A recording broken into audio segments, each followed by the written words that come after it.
Big Sills. 16 days until the guys put the mouthpieces in again. And we start the 2023 National Football League campaign. That's incredible. Doesn't it seem now that the National Football League, they just don't have like an off season anymore? I mean, they are constantly in the news.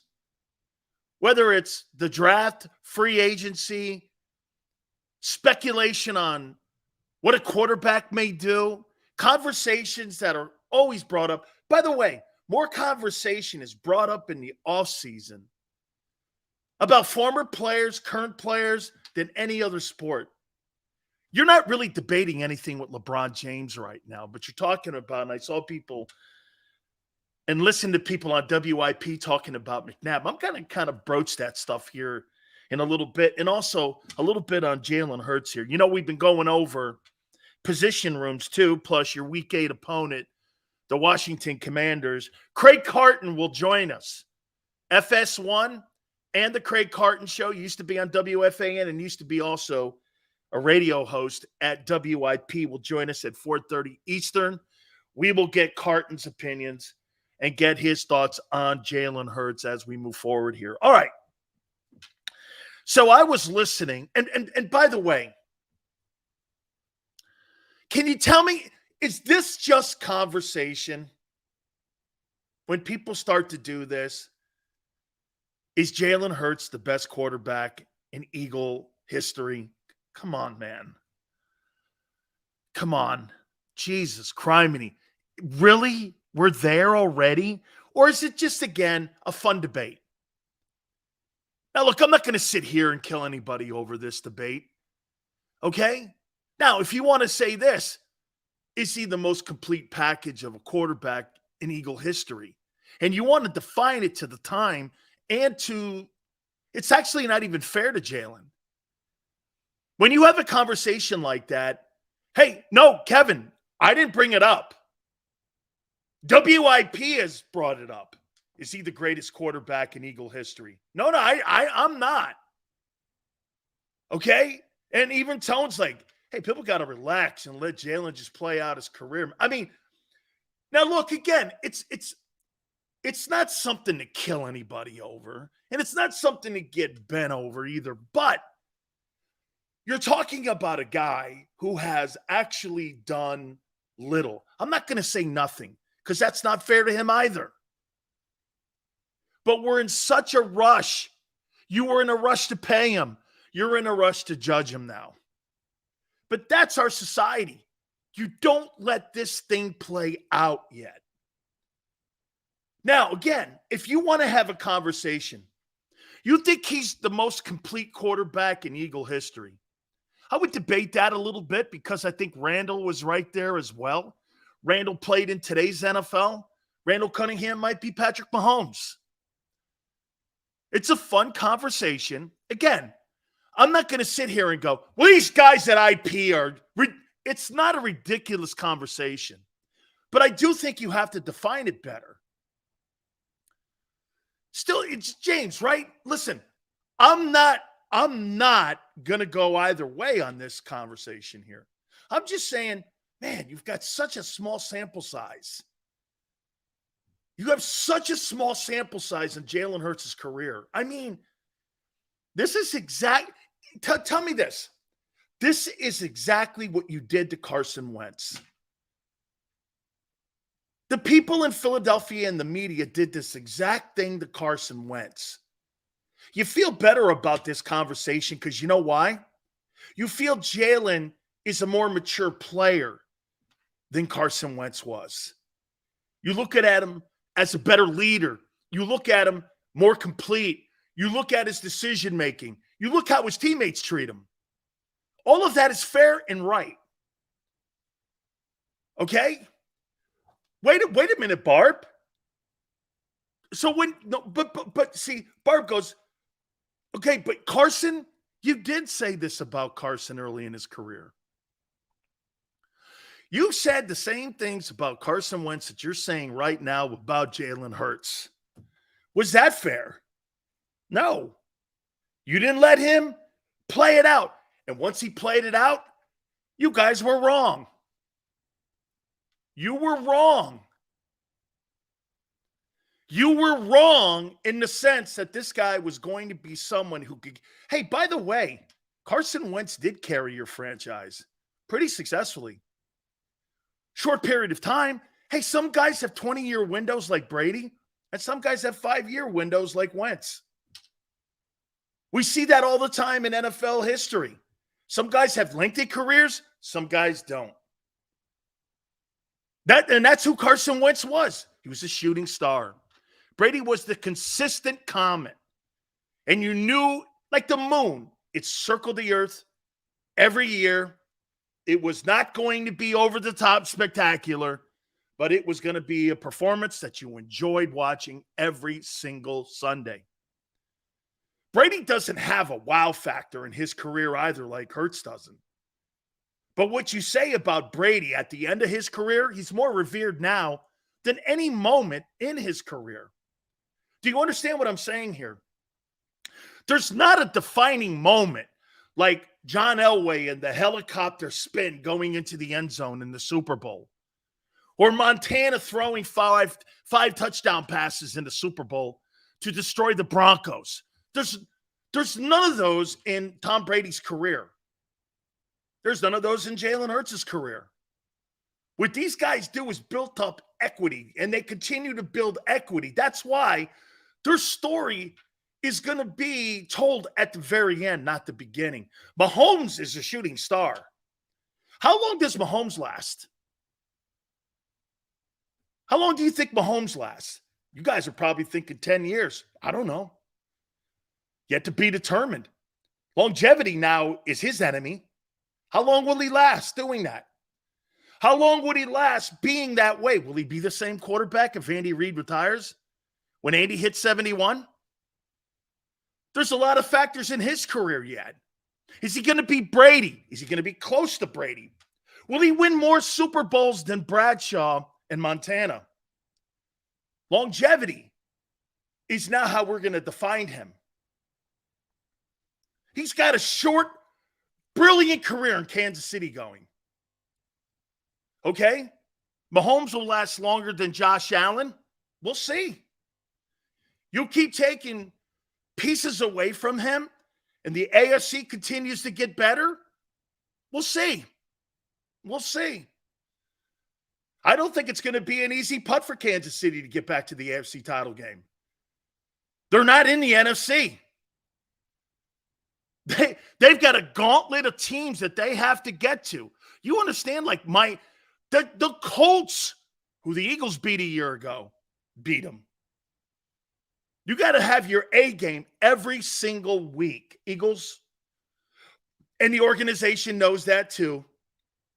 They're no longer the hunted, they're the hunter, or they're going to be hunted. They're no longer the hunters.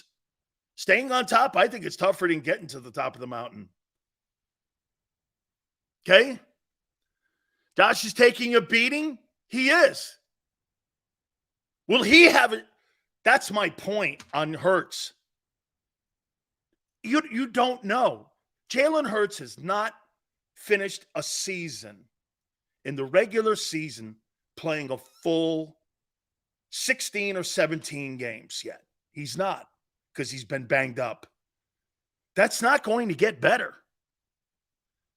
He's not miraculously going to get healthier. That's going to continue the trend in the way that you're thinking it's going to trend.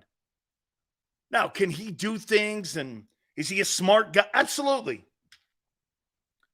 But to say that he's the greatest quarterback in Eagle history after one great year is so absurd. That's like calling Roger Maris the greatest home run hitter in New York Yankee history because he eclipsed Babe Ruth with 61 home runs. What happened to Maris after that? You know, Maris never hit 300 home runs in his career. And after that, he never hit over 33 home runs for the rest of his entire career. You have no idea how this storyline is going to play out. Okay? The year previous, Maris hit 39 home runs in 60. Came back the next year at 61 and hit 61. After that, never hit more than 33. Finished his career with the Cardinals. Yankees traded him. They were calling him the greatest home run hitter in Yankee history. Well, turned out not to be true. Actually, you could probably put 20 guys in front of Maris. So look, and again, it's not to kill anybody in the media, but geez, oh man. Those conversations, that never even popped into my mind when it came, is Jalen Hurts the greatest quarterback in Eagle history? Now, is Jalen Hurts got the most potential of any quarterback in Eagle history? Those are conversations you can have today. Is he the best leader that you've seen so far? Okay, I like Jaws. I didn't think Randall and Donovan were very good leaders. Could he be? Yeah. Does he have the gravitas that Nick Foles had where everybody rallied around him? Yeah. Jalen's got a lot of Nick Foles in him. Underdog. Coming from behind. No one believing. He's a star player with Nick Foles' mentality. Always the underdog. Always looking up. Always, what did one of the sports writers in Philadelphia say? Insecure about the fact that no one really believes in what he's doing or he's going to do. That's the secret sauce with Jalen Hurts. Okay? Again, he is so fun to cover. I'll tell you something, Tone. Everyone, he's fun to cover. He's fun to cover. He's fun. Could be the best athlete in Philadelphia sports history that if you give him criticism, he's not going to go sideways like Randall would or McNabb. And if you give him kudos, he's not going to take it to his head like Embiid. He's a level-headed guy that can handle criticism and also all the accolades. That's a rare guy who can do that. That's why he's fun to cover. He's fun to cover because I think wouldn't you guys agree, he's more fueled by the shit talk than he is by the pats on the back and the contract. When Jalen Hurts signed that contract and he got that $255, was that not the most uncomfortable you've ever seen Jalen Hurts, including in the pocket? When he had to talk money? That's who you want to give the money to. He's the guy that's uncomfortable talking about the money because he knows he plays in a team sport and he knows he needs all those guys. That's why the Eagles gave that to him. They gave that to him because they trust him. Okay?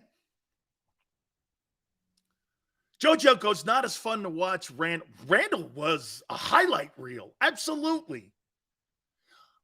But Randall was adversarial with the Philly fans and the Philly media. That's what I'm talking about. I'm not talking about on the field. I said covering Jalen is fun. It's fun to cover him. He's not going to get sideways on negativity.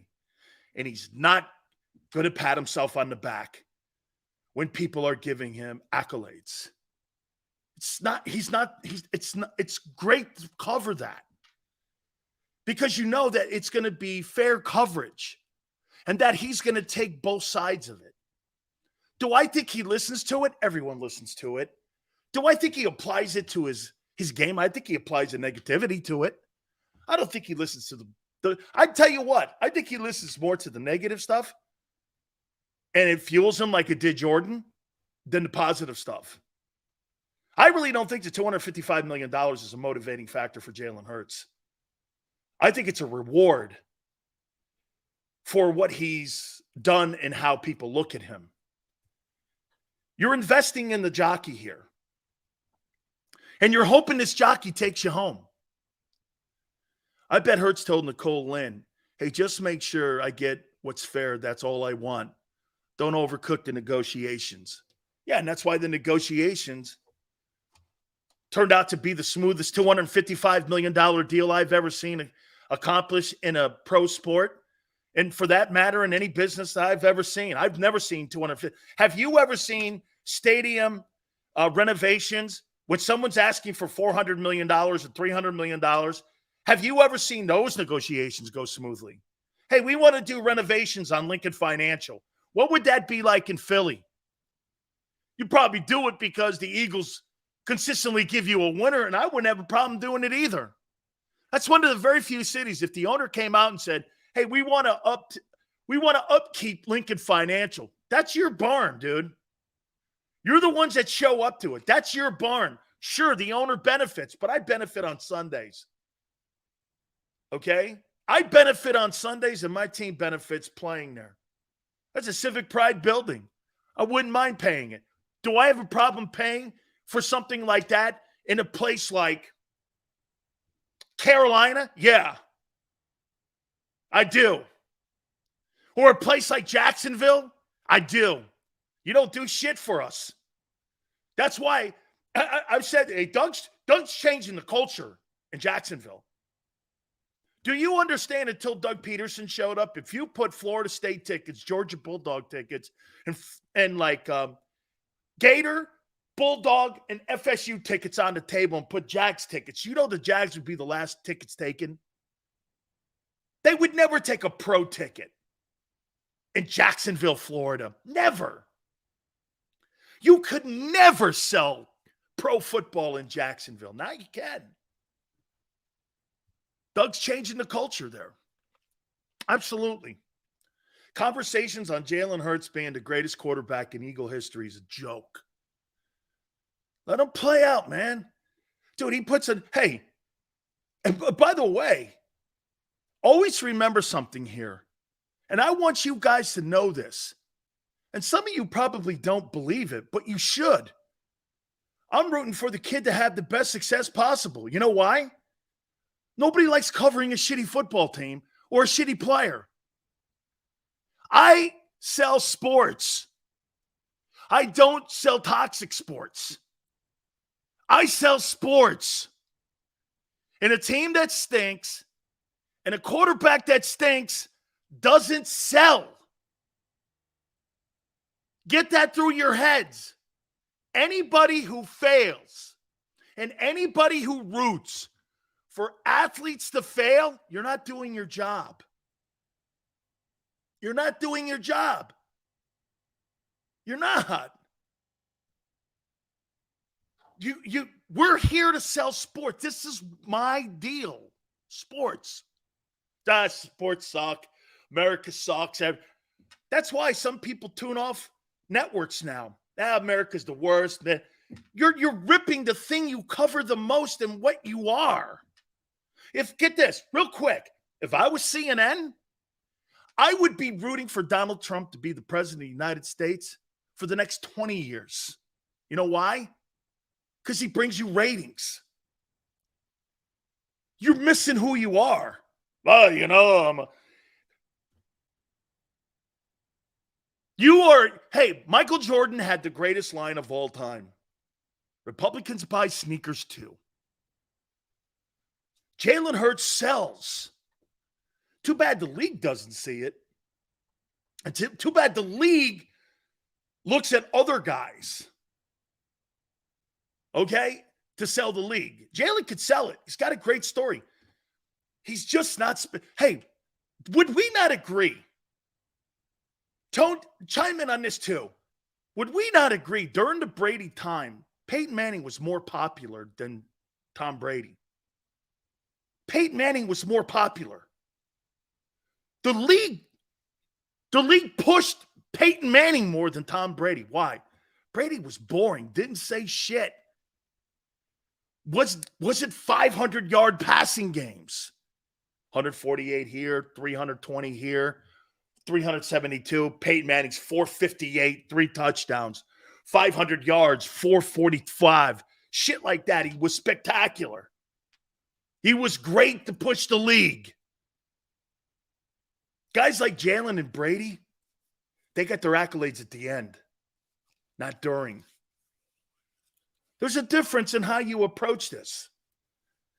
Troy Aikman was never going to be considered the greatest quarterback in the history of the league. But at the end of it, you go, Jesus, man, all the conference championship games that he played in, the Super Bowls that he played in, oh, he's just a system quarterback. That's the stupidest thing on the planet. So is Jalen Hurts, a system quarterback. It's funny, isn't it? Dallas has never been able to replicate that system that Aikman ran. Even with the great stars like Des Bryant and Ezekiel Elliott and whomever they've ever had run the ball. Funny, they couldn't duplicate it. Oh, well, Aikman's overrated. How's Aikman overrated when the Cowboys have never been able to do what he did with those players? That's not true. That's media stuff so you can categorize certain quarterbacks and athletes. Interesting how people look at things. Jalen Hurts being the greatest quarterback in Eagle history. I would say one more time, let it play out, man. Let it play out. All right. Now, I did hear this. People were talking about Donovan McNabb. We've kind of broached this. You know why I think this got brought up about McNabb in the Hall of Fame? Because Andrew Luck's name got brought up. Was McNabb better than Andrew Luck?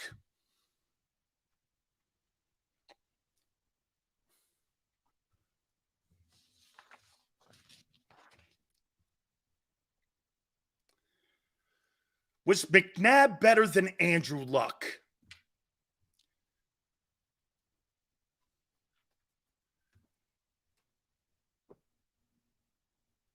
Luck didn't have shit in them Colts teams. Okay? And McNabb played longer. And McNabb succeeded longer and won. Who was a more gifted athlete? Tough there too. Both exceptional. Both exceptional. So Ray goes, yes, because he had more seasons. So longevity. And hey, Ray, I do believe longevity has to be part of an evaluation on how long you play. And I think you get massive kudos if you succeed as long as you succeed. Brady into his, whatever year it was at 45 years of age, had a spectacular season. You'll never see a 45-year-old quarterback do what Brady did a year ago on a team that was 7-9. You'll never see that again. You'll never see a 45-year-old quarterback put the numbers up he put up, okay, and have the amount of attempts. Listen, you guys know that I'm on panels for the Hall of Fame, and you guys are you think that McNabb was better than Jim Kelly. I don't think so. Was he better than Warren Moon? No. Is he in between those two? Probably. I would say this. If I were going to put McNabb in between guys, Moon, Kelly, is he in there? Probably not. Moon, better arm. Kelly, more winning. Kelly just was a better passer. Here, I really do believe McNabb not winning that Super Bowl against New England, if he wins it, I think you have the conversation. I think you have it. Do I think he ever gets in on a veterans committee? Let me ask you this, because this is important, because you guys know all the Hall of Fame voters that come on.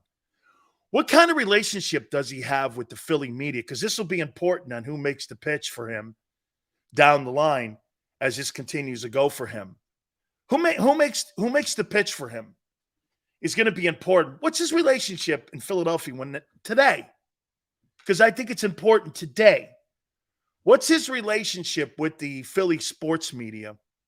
Because that'll determine on if he'll ever be. You see, Mark Gastineau's his relationship with the New York media is atrocious. He'll never be debated, and he should be. He's a better player. Fred Dean gets in the Hall of Fame. How's that? Fred Dean was never better as a football player than Mark Gastineau, ever. And he's in, and Mark isn't. And he was actually debated. Mark hasn't been. Okay? Joe, thank you, brother. He was durable, not fragile, rugged, not great. McNabb was really good, but wasn't great. McNabb was in the Super Bowl. He's a lock for Hall of Fame. Whatever, guy. They're not even debating him, Arthur. Arthur, they're not even debating him. They're not even bringing his name up. He's not even on a list of consideration. I see the list. His name hasn't been on the list in 4 years. What do you mean he's a lock?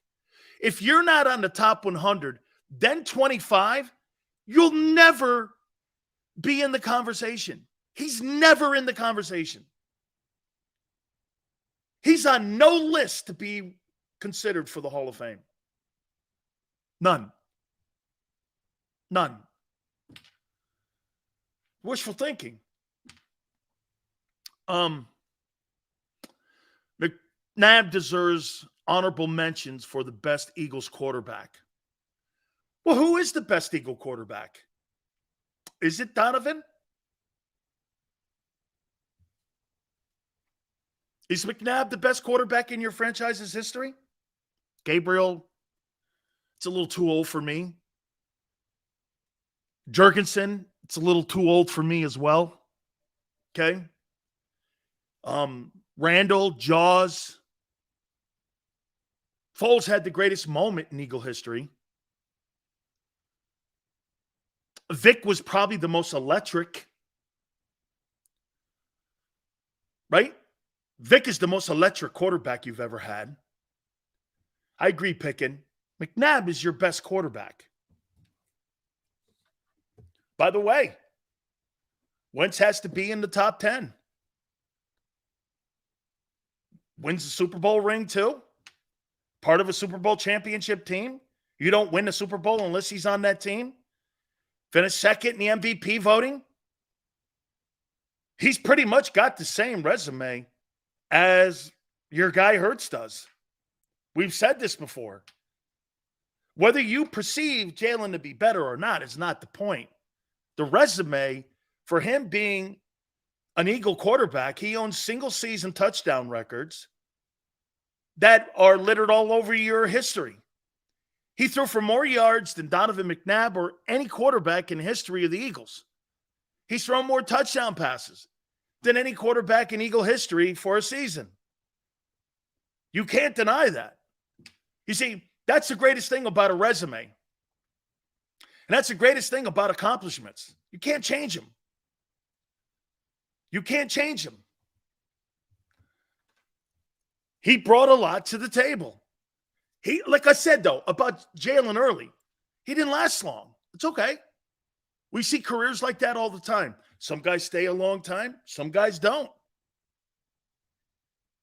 They don't. McNabb was a threat to win it all every season. That's a great point. You constantly had your football team in it to win it. Every year he was the quarterback in Philly. I think there's some context to that. Tony, I'm not going into playoff games and relitigating that. I'm going on what he's done. Okay? I'm going on what he's done and what he's accomplished. Runner-up MVP, Burt Bell Most Valuable Player, 11-2, All-Pro, all of it. Single-season records everywhere. He owns them. I don't care what's his. Okay. Jalen Hurts has to first break his records too. There's not one record that Jalen has that Wentz doesn't have. And to boot, Jalen's got an NFC title ring. Wentz has one too, and a Super Bowl ring.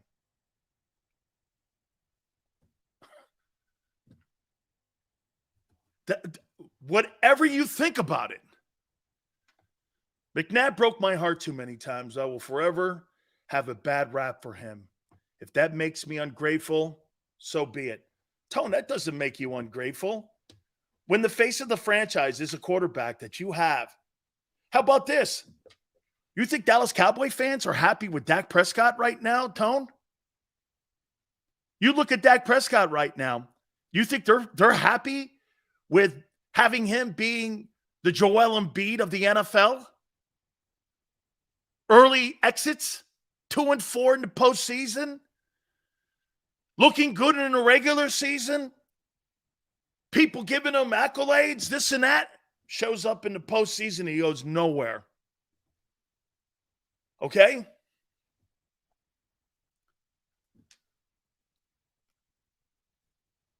Counting that for Wentz. Really? So get this. You see what Tony just said?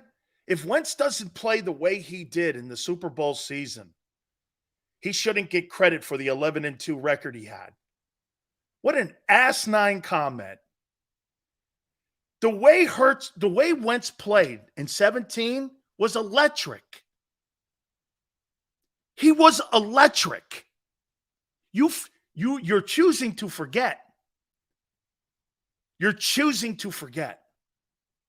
He was 11-2 and electric.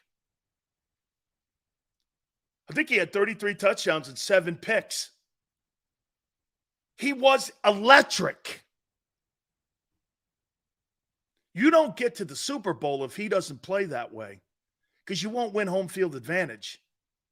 Foles came in the back end of closed the deal, obviously, no question.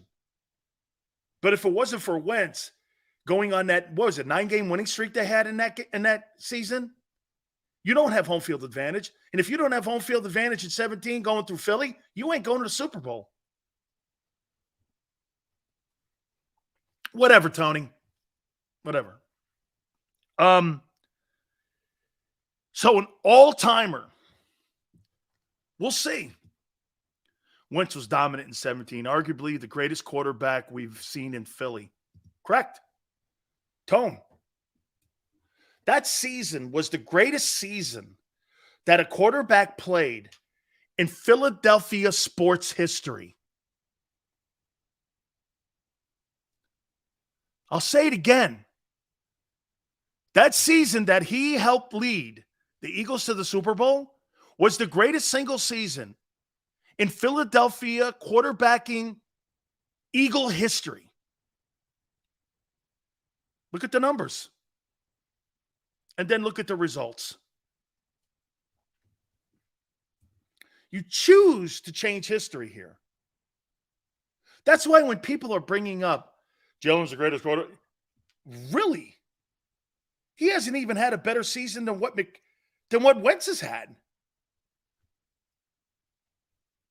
Okay?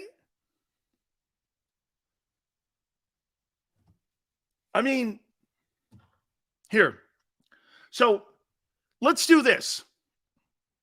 We've been looking at, as we're now 16 days out from the start of training camp, we've been looking at the opponents and kind of previewing some of the opponents that you're going to play. In week 8, it's going to be the Washington Commanders. I'm going to get to that here in a minute. And also I'm going to get to the wide receiver room today for the Philadelphia Eagles. We're going to look at the receiving room for the Eagles. Let's take a look at the Washington Commanders. How many people believe the Commanders are a good ball club? How many people believe the Commanders are a good ball club? What would you give that roster? What do you think of Washington? Just from a 35,000 foot view from Washington. What do you look at Washington? What do you see when you see the Washington Commanders? D-line is nasty. No quarterback, no chance. With Brissett under center, I think so. Have some nice pieces. They're getting better. All right. Let me give you my take on it. So, obviously, July 20th, I believe it is, ownership is going to have a turnover in Josh Harris owning the team, taking over for Daniel Snyder. I think, if anything, that's going to be a positive. As much as I don't like Josh Harris in the way he thinks he knows a process and he doesn't, I haven't seen one that's been successful with either the Devils or with the with the Sixers. And why would I believe that that's going to change with the Commanders, that he's going to have a winning formula? Josh Harris doesn't know what a winning formula is. He's a businessman. I think there's two differences here. Jerry Jones is a businessman charading as a football guy because he thinks he played on the national championship Arkansas team and that he was there for the ride for Jimmy. He's a football guy. And at the end of the day, he's the greatest marketer in the history of the NFL. That doesn't make you a football guy. And I think that's always been the problem in Dallas, is that Jerry's ego believes that he is Al Davis. He's not Al Davis. Al Davis was an actual coach, came up through the coaching ranks, not the business ranks. And that's why Al will always be perceived to be a better owner coach than Jerry when it comes to talking about both of those. I mean, guess who inducted Lance Allworth into the Hall of Fame? Lance Allworth didn't play for the Raiders. He may have at the end, but he was a Charger. And the guy who introduced and inducted Lance Allworth was Al Davis, because he was his position coach with the Chargers. Al was a coach, former coach of the year. Okay? Jerry's not. Thinks he is. So Josh Harris, we'll see. Okay? The good thing about Laurie is he knows he isn't a football guy and relies on his front office and coaches to tell him what's what. I'll tell you one thing about your owner, though, that I do like when he sticks his nose in. Can I tell you the greatest asset that Jeffrey Lurie has? What do you think the greatest asset is? I think he knows people. You know, that Foles pick was his pick.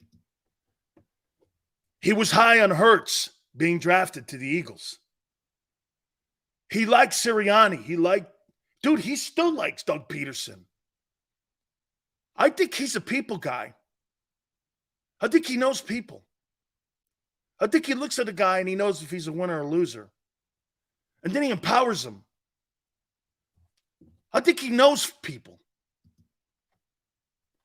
Okay? And get this. He loves Howie. He should. Howie's built him a winner. And Howie's been an integral part of the organization pretty much since he's had ownership. I believe he had full ownership in 95. And Howie's been in the building since 2000.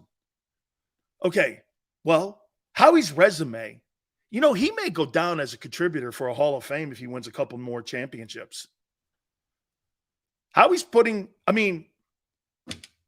he's putting a hell of a resume together. You know, think about Bill Polian. How does Bill Polian get into the Pro Football Hall of Fame? I think Howie Roseman's a better general manager than Bill Polian. I think Bill Polian was full of shit. I think Marv Levy had a lot to do with the building of that football team in Buffalo that he was there for. And I think Tony Dungy had a lot to do with the players and personnel that he put on that football team in Indianapolis. Let's not forget Jim Morris Sr. was also part of that whole dynamic. Look at the coaches that we're talking about here that Polian benefited from. Jim Morris Sr. probably made more headway in the USFL, but he was a pretty good coach with the Saints, too. Turned that organization around for the Benson family. Then he had Marv Levy up in Buffalo. Then he had Tony Dungy in Indianapolis. He benefited by having great personnel people. What's the one thing that Tony Dungy's known for? Warren Sapp, John Lynch, Derek Brooks, the coaching tree, Mike Tomlin, Lovie Smith, all them guys, Marinelli, all the coaches that you see, Frazier, Leslie Frazier, that's Tony Dungy stuff, Jim Caldwell, okay? All those guys, same with Marv Levy. Where do you think Frank Reich learned his coaching technique from? Marv Levy.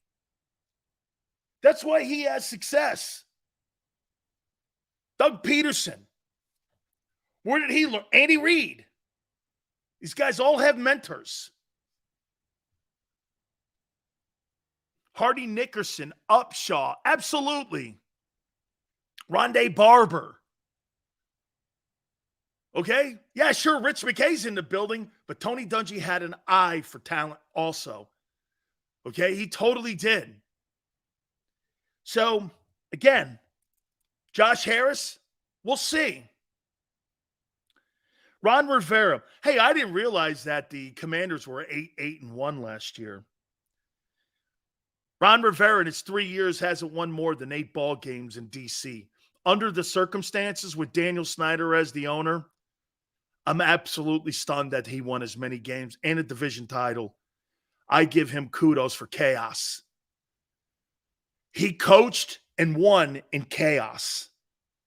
You're not only fighting your opponent on Sunday, you're fighting the chaos that's in the front office above you.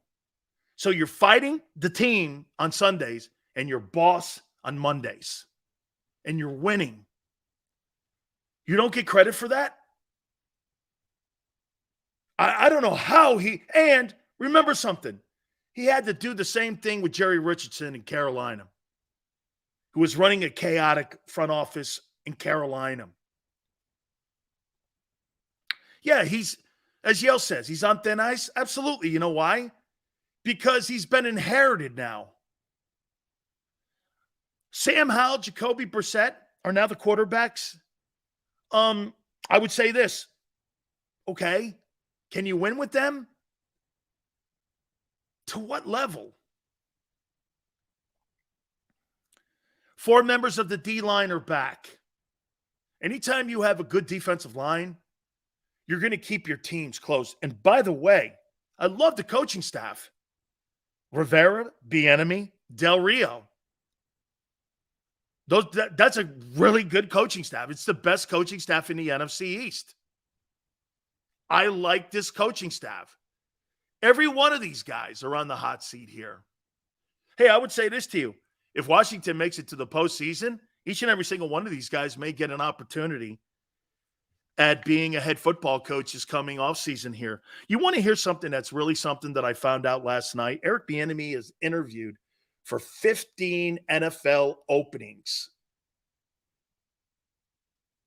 15 NFL openings he's auditioned for. I don't know if I've ever seen anything like that. What a disgraceful. Hey, you know how we've now ended affirmative action in this country? I think the NFL has ended the Rooney Rule 20 years ago. And they just charaded out there and paraded out there for people like NFL fans. The Rooney Rule, hell, the NFL got rid of affirmative action 20 years ago. Black coaches don't get the same opportunity to coach in the National Football League as coordinators, executives, and head coaches. And you know it. And I don't even have to hammer it. And nor do I have to continue to say it. You know it. You know it. And it's, dude, I've told you this numerous times. You know, I wish to God one day I could wake up when rainbows and butterflies were real. And I could say this, hey, I don't want a black coach. I want the right coach. But unfortunately, we don't live in that society. We don't. And it sounds like a white guy talking. But, you know, we live in a society where we categorize and stereotype folks. 15 opportunities. I've never seen a guy been told no at the altar more than any assistant coach in NFL history than Eric Bieniemy. That is a prime example of the Rooney Rule failing. Think about that. He's interviewed for 15 NFL openings and never got close to one job. That's a complete failure by the Rooney Rule. The Rooney Rule has failed Eric Bieniemy. Okay? Some would go like this. Well, DeMeco Ryans got the job down in Houston. Okay. Sure. Caldwell got the job in Houston also. Yeah, but to me, in my opinion, what they were trying to do, they were trying to keep Deshaun Watson by doing Caldwell. So they thought by hiring a black coach, it might keep him in the building. What a poor way to use a guy who had 32 years of NFL experience and people revere in David Caldwell. That was, he got paid on the way out the door, but what a disrespectful way to handle that man. Was in Baltimore for all them years. Ozzie loved him. Everyone loved him. He's a revered man. Okay? Coach Caldwell, or Coach Culley, excuse me, David Culley. He's revered. Okay? Keyboard goes, racism isn't real in 2023. No, it's not. It's just hidden. Highlights for the Commanders a year ago. I didn't realize that they beat the shit out of the Eagles the way they did. Beat you by 10. Hurts wasn't hurt. 31-21. When the battle of turnovers, that Washington Commander team beat you by 10. Wow. 31-21. Then they turn around and beat the Cowboys in a game the Cowboys wanted to win.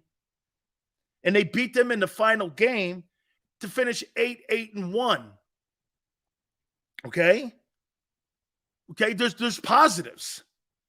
In a shitty season, hey, people have me believing that the Commanders had a train wreck of a year. They were 8-1 and beat the hell out of the NFC champion Eagles and then beat the Cowboys in their... They went 1-1 versus both those teams in their division. I don't know, man. I feel pretty good about that. With Sam Howell. Bro, you could say Quez dropped the ball. You got beat by 10. 10 points you got beat by a team that you're superior to. 10. Okay? Then they turn around and beat the shit out of the Cowboys in the season ender. Hey, P goes like this, beat the hell out of us? Yeah, 31-21, 10 points to a team that didn't do anything in that game and is inferior to you? Yeah. Yeah. Washington is less talented than the Saints.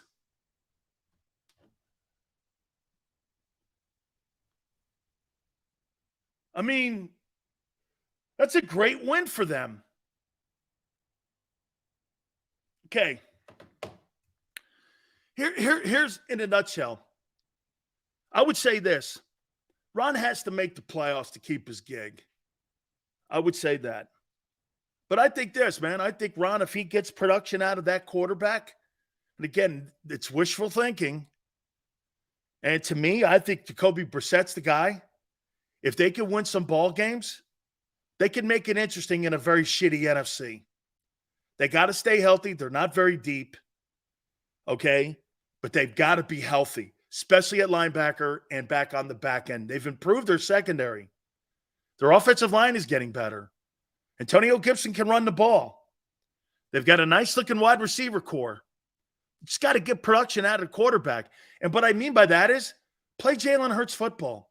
You don't need 40 touchdowns. You just need 7 picks.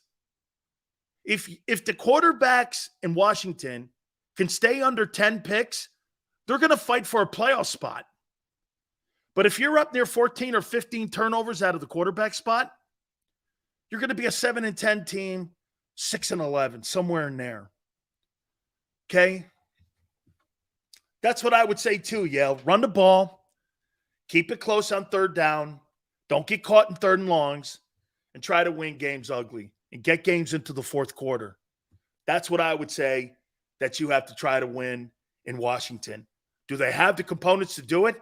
Hey, man, they have the components to shut down anybody with that defensive line and that front seven they have. They could shut down anybody. Okay?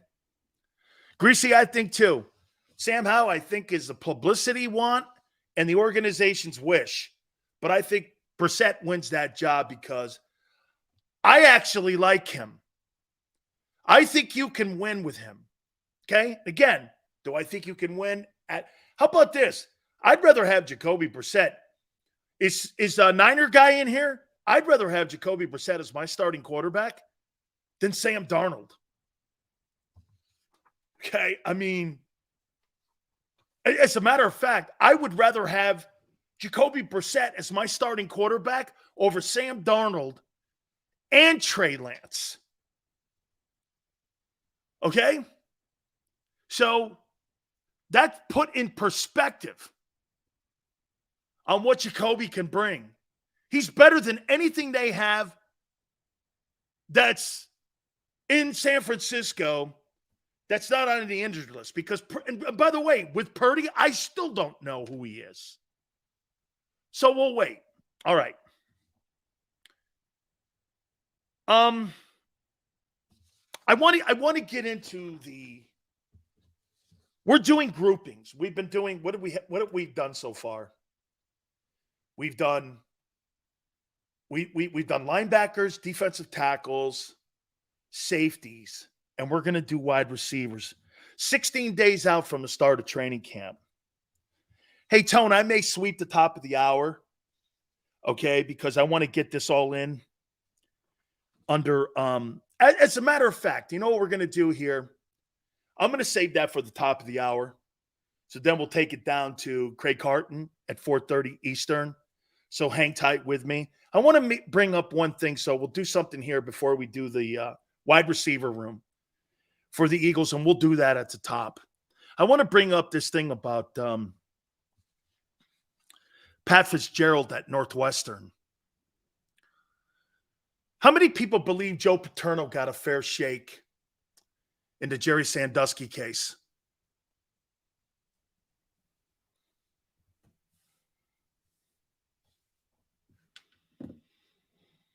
How many people think Paterno got a fair shake?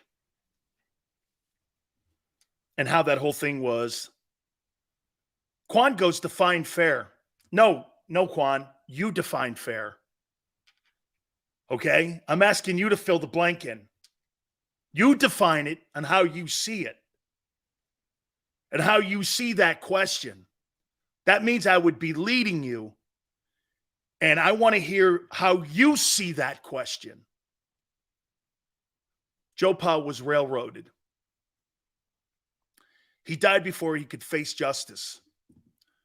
Paterno knew for years. Broke his heart.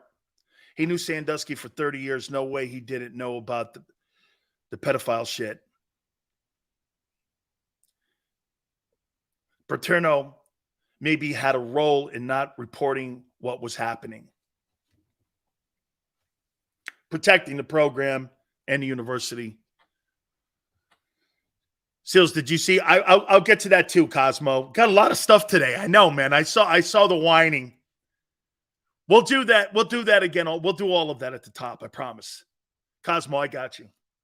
Let me give you my spin first on Paterno before I get to Fitzgerald here. Fitzgerald was fired yesterday for hazing. By the way, hazing? Who does that shit still? What's the point of that? I mean, really? Dude, that's counterproductive shit. You should be working on being a champion person and a champion player every day of your life when you're at a program that wants to win. You see, Northwestern is a preppy school. It's not really a football program. They build nuclear bombs there, not football programs. Pat Fitzgerald has been stealing money for 17 years. $8 million. There's $40 million left on it. How do you win one game, make $8 million, and still keep your gig at Northwestern? You know why? You're not really at a football program. You're at a preppy football program. Those have different rules. They're not really part of the Big Ten. They just play in the Big Ten. No one looks at Northwestern and goes, wow, what a powerhouse. Same as Stanford. Those programs are separate to places like Ohio State, Alabama, even Notre Dame to a certain degree is like Northwestern. There's a reason they play those schools. Stanford, Northwestern, Boston College. Those aren't real football programs. Those are preppy places. And what do preppy places have? These geeky traditions that no one gives a shit about. I would never go to a program that had that stupid shit in it. I want to win ball games. When you got idiots running around indoctrinating kids or hazing kids, you're not working on being a good football team. You're working on being a clique. That's so shitty. It's not meathead locker room stuff. This is happening at one of the most prestigious universities on the planet at Northwestern. And what it does is it makes Alabama and LSU. You see Dennis Dodd, who's been on this program, goes, still a meathead philosophy in a locker room. That's not the truth. You don't have that shit going on at Alabama, Georgia, LSU. They don't practice that stuff. They practice being a champion. Practice those stupid Ivy League pranks that dopey kids do. I would never want to play at a program where you're out there hazing somebody. I'd want to play with a guy where we had 40 guys in a locker room working on our weights, running, watching film, not sitting around having a guy run around with his underwear on his head as an initiation to do what? Go 1-11? How embarrassing. Pat Fitzgerald, and I agree, Joe Paterno is not responsible for what went on at Penn State. Pat Fitzgerald's not responsible, but they're accountable. It's their program. Their name is on the marquee. Okay? And when your name is on the marquee, you're accountable. That's the same shit that coaches get away with. You know what they do? Plausible deniability. When things start to go sideways. Look at Rick Pitino. How does Rick Pitino get a job at a Jesuit school after having whores recruit players at Louisville? Plausible deniability. I don't know. I didn't know what my assistants were doing. Bro, you may not have known, but they work for you. You are accountable for your program 100%. Did he know about it?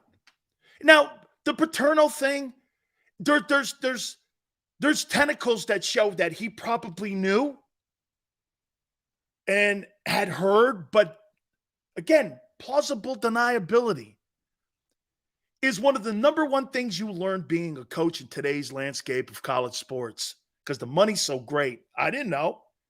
Bro, that's not any. Hey, that's like being an accomplice in the car.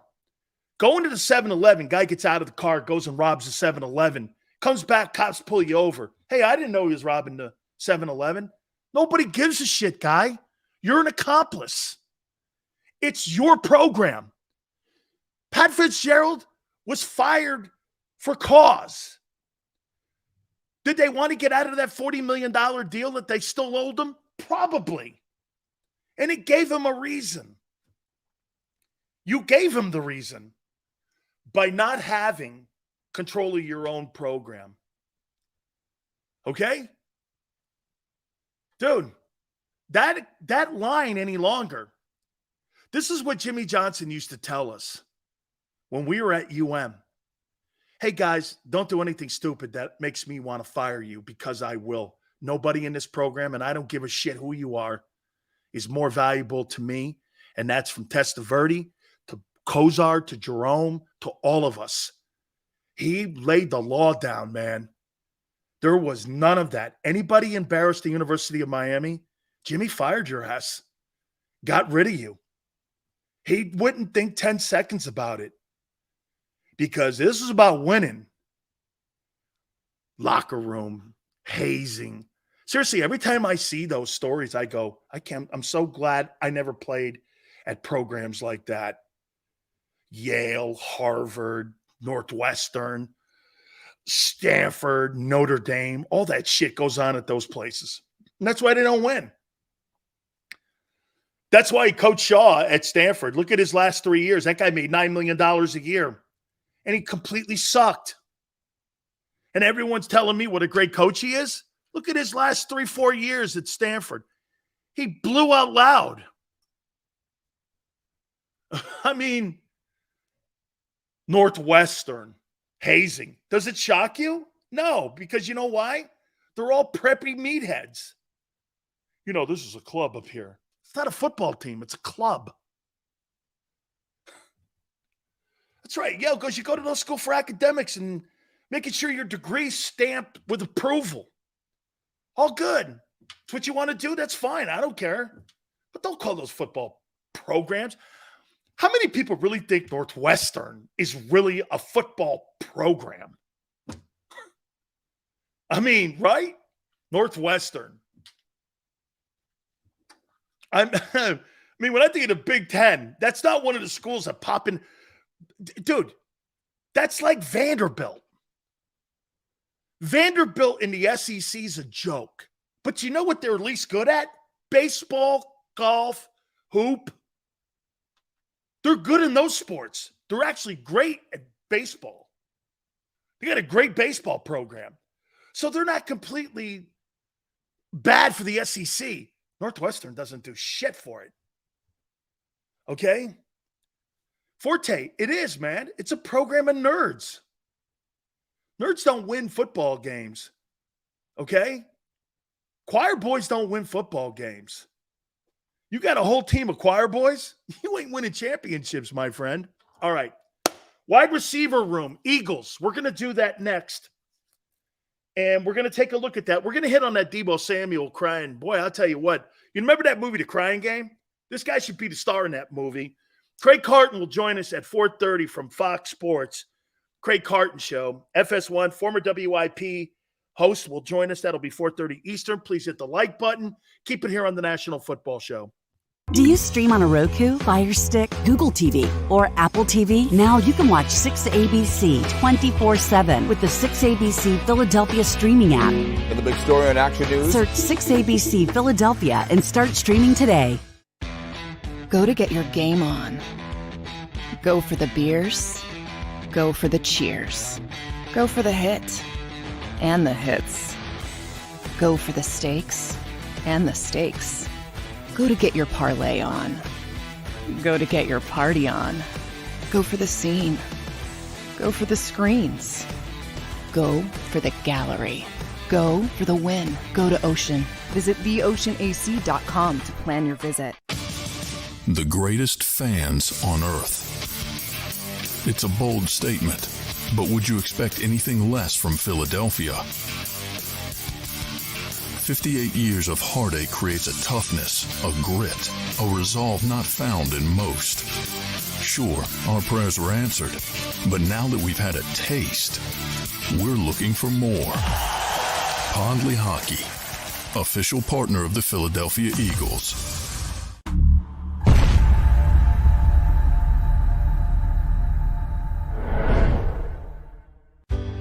Go passionately. Go fearlessly. Go confidently. Go Birds! Go confidently towards your goals with First Trust, Philly's hometown bank for nearly 90 years, and the official bank of the Philadelphia Eagles. We're focused on getting you over the goal line. So go with conviction. Go with trust. Go Birds! And go forward with us by your side. First Trust Bank, the official bank of Philadelphia Dreams. Oh, and go Birds. All right, did you know I was the Mommy Slam Dunk Champion? Really? Yes, really, don't sound so surprised. Let's see it. Oh, you're ready. All right, here we go. Let's hear the crowd.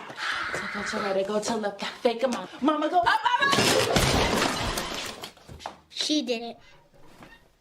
Again? You can't avoid gravity, but United Healthcare can help you avoid financial surprises by helping you compare costs and doctor quality ratings. United Healthcare. Uh-huh.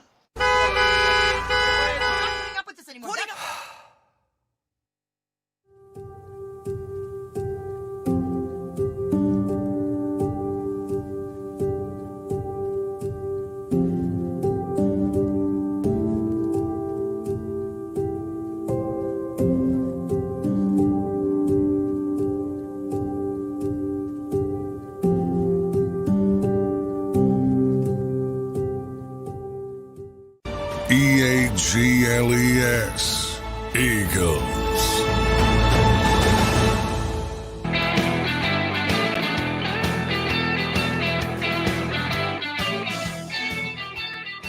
So the PGA is trying to get a win off the backs of the LIV guys. We're trying to oust Greg Norman. Trying to get a win. You know what the Saudis said? We own you. You don't dictate anything to us. Gangster.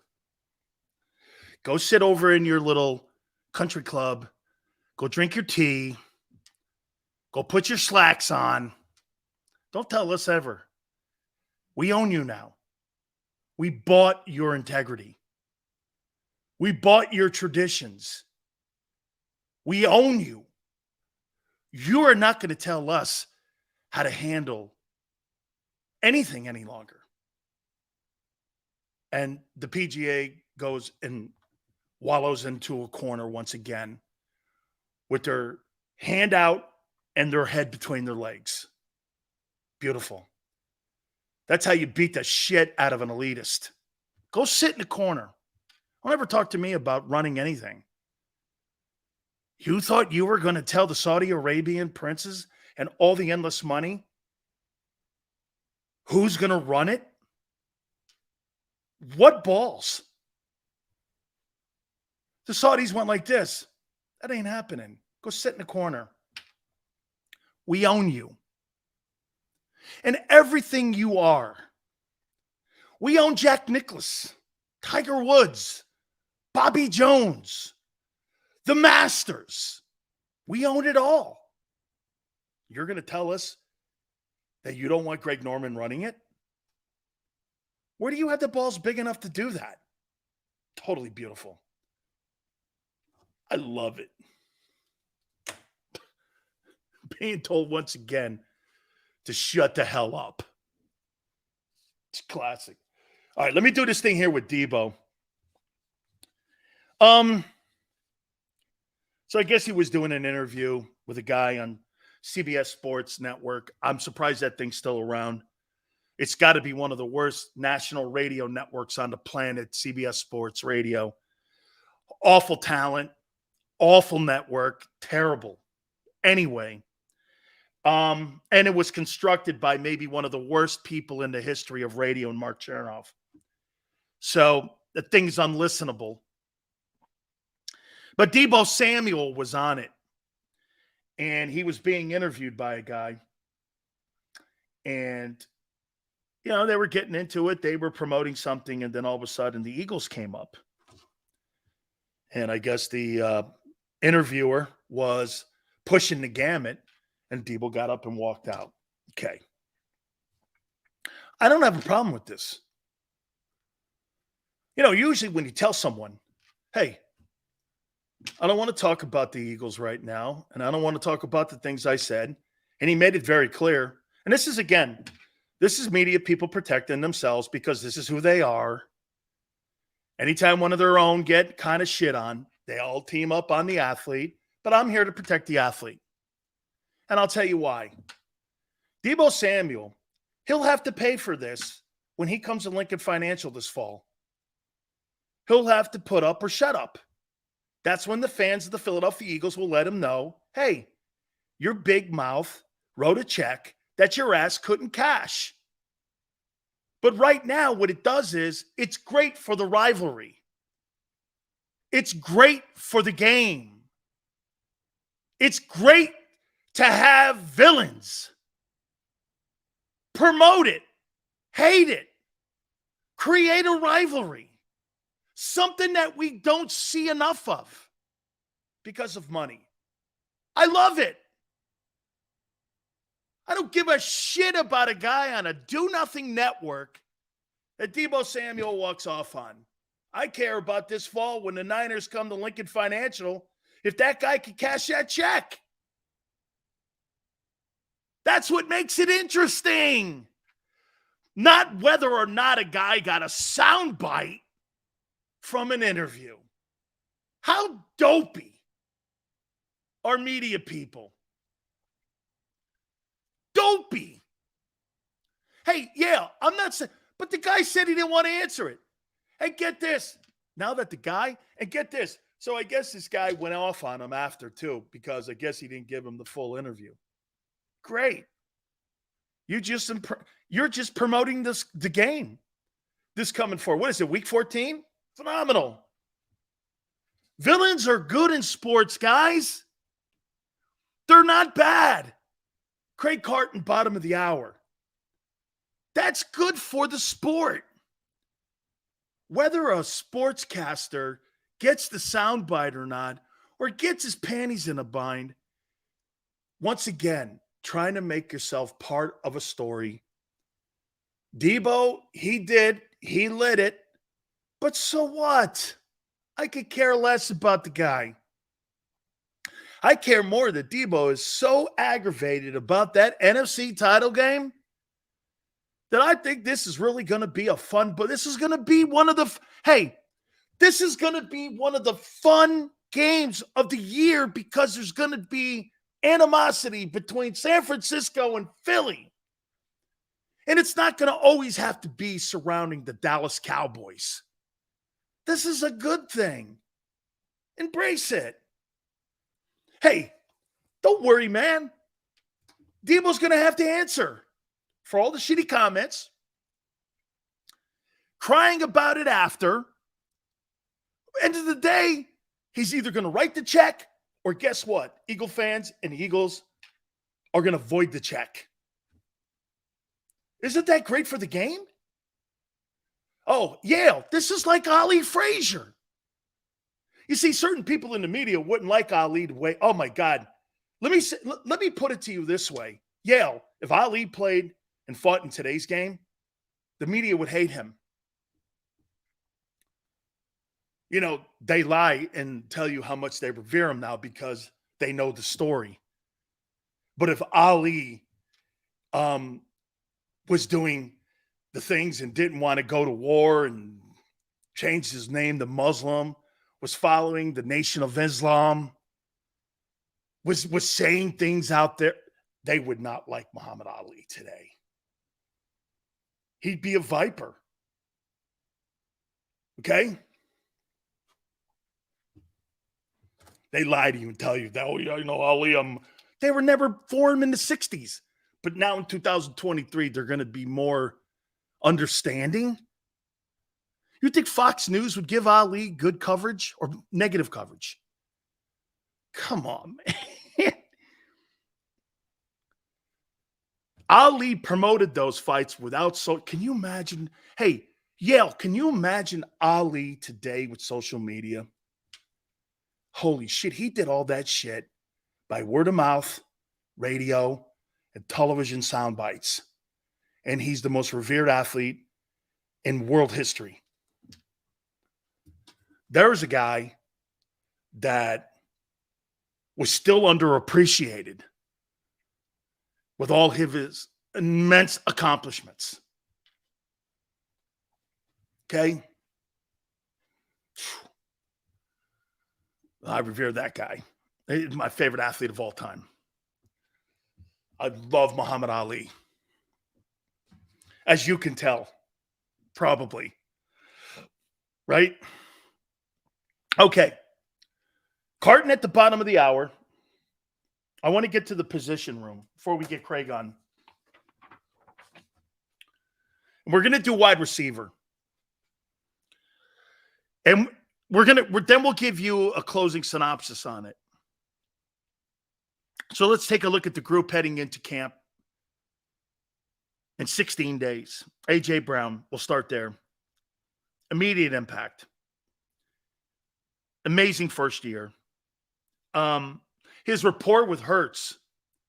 You know, sometimes you have to wait and see how a quarterback, wide receiver, tandem pick up with one another. It was instantaneous. Their rapport was amazing right off the top.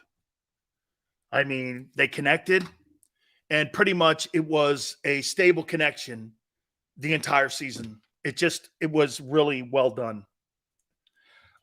He's the best wide receiver that the Eagles have had since Terrell Owens. And you could even actually probably go back to that Owens season. Owens probably by a tick may have had a better season because he got hurt at the end of that year. I missed a couple games at the end of the season, I think 2. But I would say this to you, that A.J. Brown probably had one of the most productive seasons in the history of the franchise, and that will go down as one of the greatest seasons. And he'll go down as one of the greatest acquisitions in franchise history and maybe one of the greatest trades that Howie's ever made. He's also special in the run game. And I think he learned that. And you know what? What's even more effective with him is that I think his years in Tennessee having to block for Derrick Henry really translated over to a run team like Philly. The only question and the only issue I have is when the play's not coming play side to him. He'll tend to take the play off. And, you know, I'd like to see him improve by being an every down guy because he's as much a decoy as he is a weapon.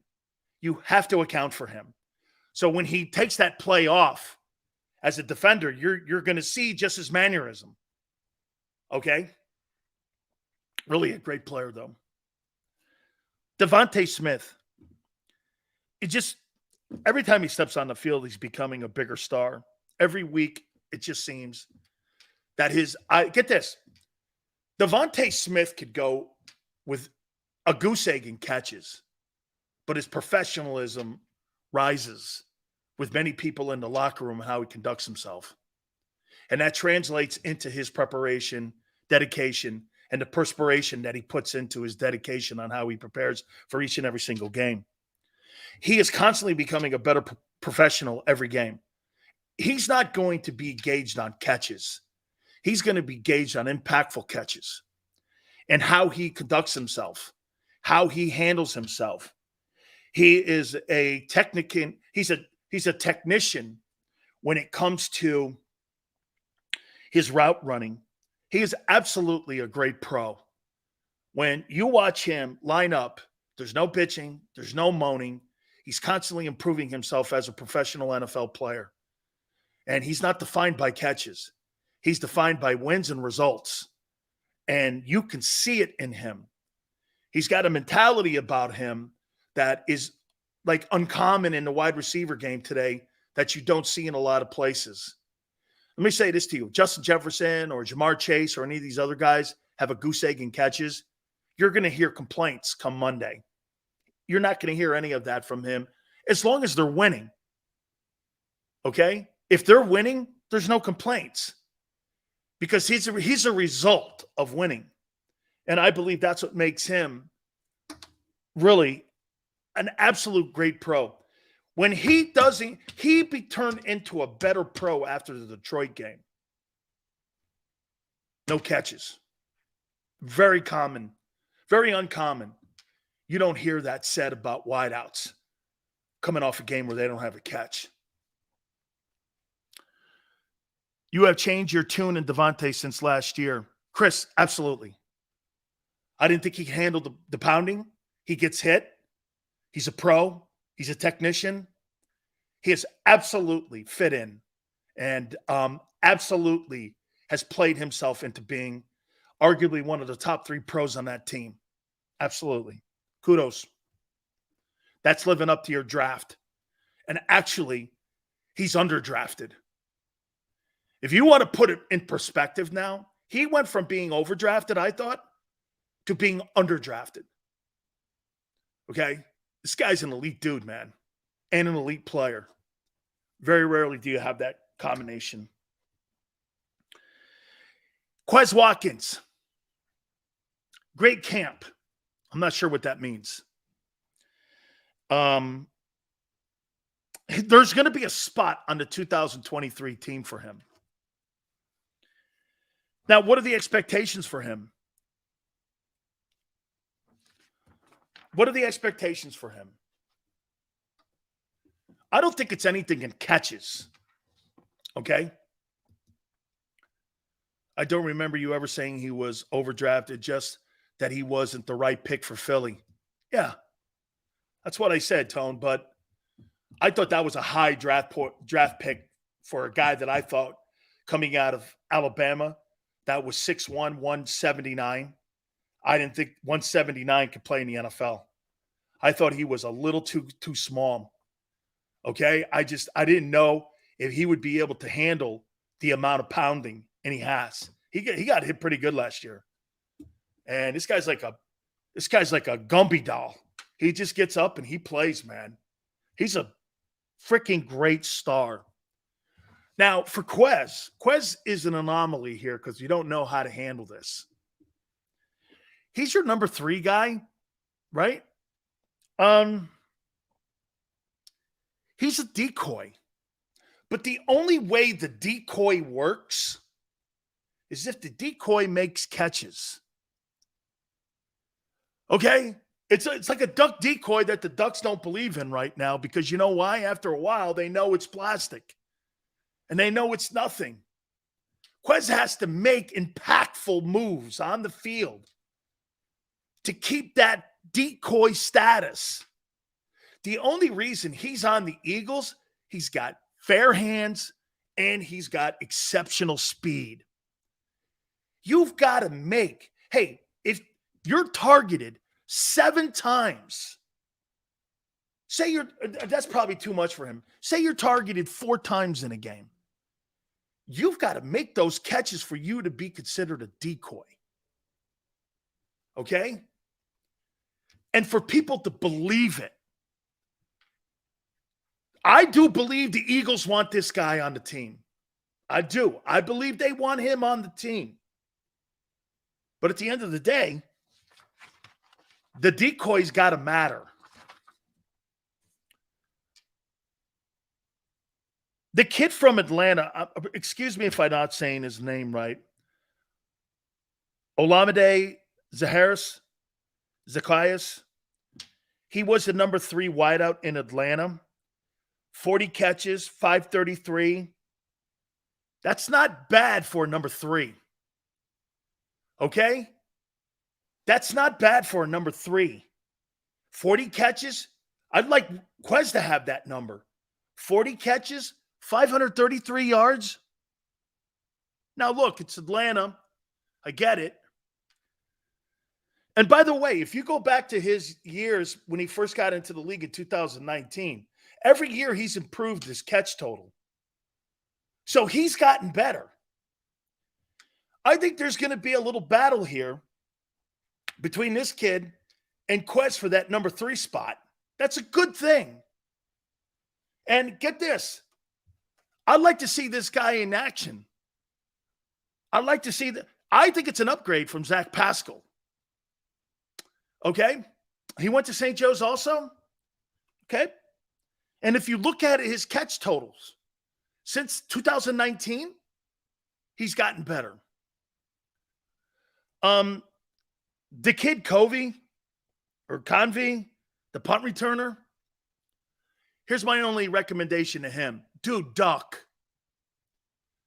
I mean, duck. We're going to talk about special teams here in a minute. Just duck. This guy's a pinball machine back there. Devin Allen. Hey, I'm going to say this to you about Devin Allen. Devin Allen says he's the fastest guy in the NFL. I don't believe that that's going to earn him a roster spot on the 53-man roster. It may put him back on the practice squad, but I don't think that that puts him on the 53-man. You may be the fastest guy on the planet, but they haven't figured out a way to utilize you yet, which means if you're not in the conversation to try to push these other guys for that number 3 spot, then you're really not in the conversation. So, I mean, these last 2 guys are kind of dudes. So here's what I would say. The depth is better. Actually, I'm glad we're doing these position rooms because I'm actually seeing a little bit more depth than I thought on the team. Now that you really go into who these guys are, there's a little more. Hey, I'll say this to you guys. There's a little more depth on the Eagles on both sides of the ball than I thought. And you guys may have been right a little bit. Sills, they may not have the experience, but there is depth on both sides of the ball. You may be right. Okay? You may be right. So here's the overall look at the wide receiver position. I would say this to you. 2 superstars. One in the making. Then after that, you go down to Quez, the kid from Atlanta, and then dudes. Is it a deep group? Here's my problem with your wide receiving core. None of these guys are real impactful players on your special teams. Why? I mean, why is it Quez returning kicks? He's a 4-3 guy. Why don't they have him back there? Are they concerned about the depth at wide receiver if AJ or Devontae go down? They're protecting Jalen and they're going to sacrifice special teams? Probably. Okay? Probably. Because it's not the deepest group of dudes. Because when you come away from Devontae and AJ, you now have a fall off, a pretty substantial fall off. Two good players, two fair players. So like Devontae, if Devontae goes down, AJ single covered, you're pushing Quez up, that's not going to help Jalen. Now, the two things that you have this year that you didn't have, you're probably going to have a full season of Dallas Goedert. And you're going to have an opportunity to use Swift in the passing game. You didn't have that last year. For whatever reason, they didn't implement Miles Sanders. You know, what's funny about how Sanders was used in his time in Philly? You know, the first year in Philly, he was used as a pass catcher. And then after that, it dwindled every single year until he left for Carolina. They just kept getting away from it. Now, maybe that's because of the style of play of the quarterback, that you get away from that a little bit. Okay? So I get it because RPO is not real. See, the one thing you got to remember something about RPO. RPO is not big in screen games. So, you know, and I hear people, and I think I heard Rob talking about what's the screen game going to look like? Well, you don't have a screen game in RPO offense. That's not going to be part of it. Because remember, in RPO, you're running first. I mean, the running back may be able to get out, but Jalen is not looking on the screen to the right. He's looking at either the free safety or the strong side linebacker on whether to keep it or run it or drop back and pass. To look over to your right and determine whether you're going to go into the short dump-off game, you're asking another component being added into it. I'll tell you what, if you start implementing more of now look, maybe if you go to a shotgun and you have a screen that's built into the play call, that's a way to do it. And you can have a designed play for that. But to sit there and say that that's going to be a major component in how they throw the ball this year, I'm not sure that's going to be true. In his second season, Sanders was dropping so many passes, Doug P. stopped going to him in the pass game altogether, and it carried over to Sirianni's regime. That was a Howie decision. Howie probably told him, you're going to be more effective running him in between the tackles than flanking him out and having him catch screen passes. Plus, the one thing that I would have gotten away from and why he dropped – can I tell you why he dropped a lot of passes? Because at the end of the day, Miles Sanders runs to contact. He doesn't run to space. And when you're constantly thinking of running to contact, you're thinking about catching the ball first. And when you don't catch the ball, the guy's on top of you, your really concentration level's not there. He's not a natural pass catcher. And that's why they got away from him. I went back and watched him. He runs to contact. He's a contact runner. Swift is more of an elusive guy in traffic. Sanders is not the greatest guy in traffic. Okay? And he goes down. So, I mean, a guy like Swift is a constant guy that's moving. He has a feel for it inside of traffic. Dude, when you're a great running back like that, you have a feel for interior traffic, and you don't run to it. Like Barry Sanders. Sanders had a feel for the game. This guy had eyes in the back of his head. He could feel pressure He knew where it was coming from. Plus, he was a student of what defenses were trying to do to him by keeping him in the box. He knew exactly what they were trying to accomplish by keeping him contained. If you ever noticed the way Sanders ran the ball, Sanders loved going wide, didn't he? Because once he was in open space, there is not a corner on the planet or free or strong safety that's running him down, or linebacker. And in space, Sanders may be the greatest open field runner since Sayers. Okay? You could probably put those two guys in a conversation in open space. Those guys know how to evade. You know, Miles Sanders is a guy that ran to contact. And that's why, you know, and by the way, probably also one of the reasons why they lost a lot of faith in him in the Super Bowl too, when he put the ball on the carpet twice. He had a yipster in the Super Bowl, and that's why they moved off him. Yeah, but man, I'll tell you something, Yale. Moving off of a guy in a Super Bowl game that had 1,300 yards, I'm going to die with the guys that got me there. I'm not just going to start doing things and going to lesser players. That's not the game I'm doing that in. Going away from a guy who had 1,300 yards, who dropped the ball twice, that's not a remedy. That guy helped get you there. You die on the vine with your guys. You don't sit there and go and become conservative in your play calling and go away from a guy. I think that hurt them in the fourth quarter. You can't just go away. Well, the guy put the ball on the carpet twice. So what? That'd be like telling Allen Iverson not to keep shooting because he's 0 for 8. Not doing that. Absolutely not doing that. And Neil, and then what you do is don't throw him the ball. Run him. Keep him running. The 3 and outs that they had in the fourth, even if it was 2 or 1, was the difference in the ball game. That was the difference in the game there. Remember something. Now with the Eagles, you have this scenario set up. You have the most inexperienced coordinators in the NFL going into this year with maybe the best roster in the NFC next to San Francisco. You got training wheels, D coordinators, and offensive coordinators. Just saying. You know, when you play Andy Reid and you play Patrick Mahomes at Arrowhead this year, or you open even the season in New England with Belichick, with coordinators that have never been in the moment.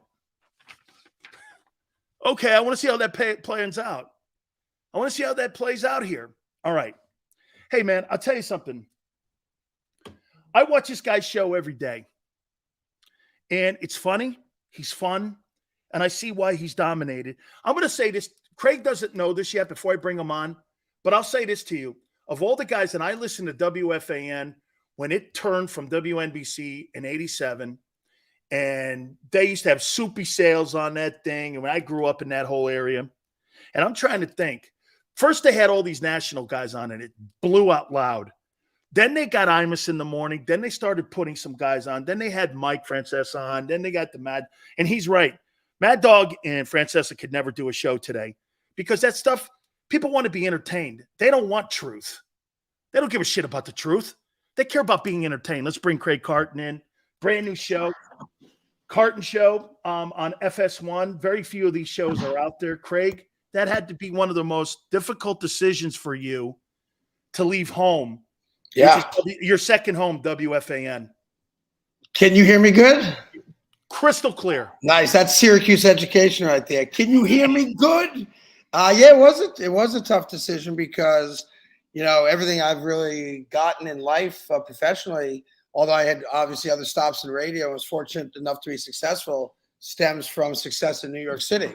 You know, New York City is the greatest media market in the world, and WFAN, the station, as you just said, that started it all, is the greatest platform. I don't take that lightly. I think a lot of times broadcasters take for granted the platform that made them stars or celebrities or successful, and they very quickly want to divorce themselves from the platform, and they find out very quickly that the majority of them are nothing without the platform that created them. So it was not an easy decision. It took the better part of 10 months for me to come to it. And WFAN and Fox were both very patient in allowing me to figure out emotionally and with family, what was best ultimately for me from a selfish standpoint. And I came to the decision that, working from 2 a.m. to 7:30 p.m. was not in my best interest. And I'm blessed where, my radio career, I think, and this is going to sound somewhat egotistical, speaks for itself. I've been number one in every market I've ever worked in. I've had great success in New York City. And the challenge of trying to replicate that success on a national TV show is an interesting challenge for me, one that obviously I want to take, I am taking. And what you just said a few minutes ago also resonates. There are sports talk radio stations in every market in America. There's only 2 networks that for real do this type of TV. So I've been given the keys to a real exclusive car club. And I don't take that for granted, that I'm really interested and excited about making that successful.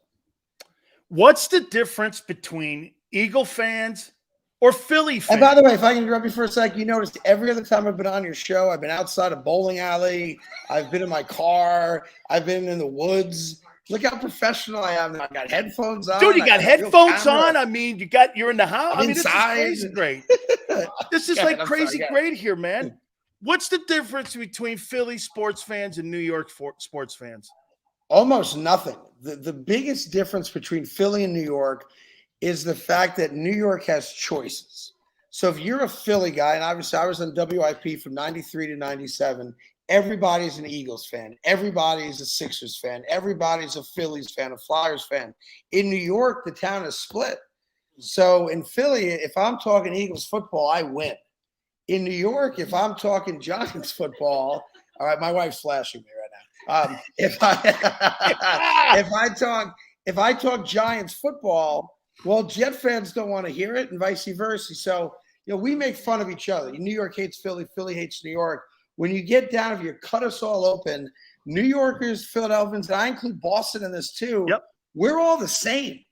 Passionate people. Sports means something to us. It's legitimately a public trust. I think Chicago's probably the same in that regard, and very few other cities. I'm sure, in Dallas, the Cowboys are like that for sure. But New York is just, everything's a little bit bigger, a little bit more attention, and there's choices, and that makes it difficult sometimes, which is why, you see a lot of, the radio stations in Boston and Philly who put up these crazy shares and are really successful. They're talking about the one team that everybody likes. New York is different than that. Whereas, like I said, if I'm doing Jets, Giant fans turn it off. If I'm doing Yankees, Met fans don't want to hear it. And that's kind of the balancing act in New York, which is a lot different than Philly and Boston. Jalen Hurts, do you think, and I'm not going to pollute the question and I'm not going to lead it. Yeah. Do you think he's elite? I think he's on his way. I can't, and I say this with all due respect, because everything I hear about the kid, and guys I'm sure like you who I know who were close with him and with the Eagles organization adore the kid. Listen, what I love about him is that everyone likes him as a person, that his work ethic, his leadership, all that. I think sometimes we get ourselves in hot water when we want to immediately put a label on a guy, good or bad, right? Where he had a great season. Let's not take that away from him. But you got to have a bunch of great seasons before you're elite. The Eagles, who I think come back loaded. I think on paper, it's the Eagles and the San Francisco 49ers again. I think Dallas is going to be really good. I think the Giants are good but not great. I think the Saints probably win their division, so there's some new blood maybe in the postseason. But today on paper, to me, it's the Eagles and the 49ers. I don't think anyone else is really in their class right now. But, man, as anyone will tell you, you played the sport. It's one thing to be really good on paper. Now you're saying go back again. And they could have a great season and not go back again. So before we call him elite, why don't we see him do it for a second year in a row? Because, his first year wasn't elite, right? I would say this to you, Craig. I mean, here's been the 3 emotions on Jalen Hurts in his 3 years. They hated the pick in Philly when he got for the second round. The second year, Howie went out, got 2-1 so that he could go into this previous April draft to potentially get a quarterback because, hey, if you want to go July 11th, 2022, they didn't know what they had.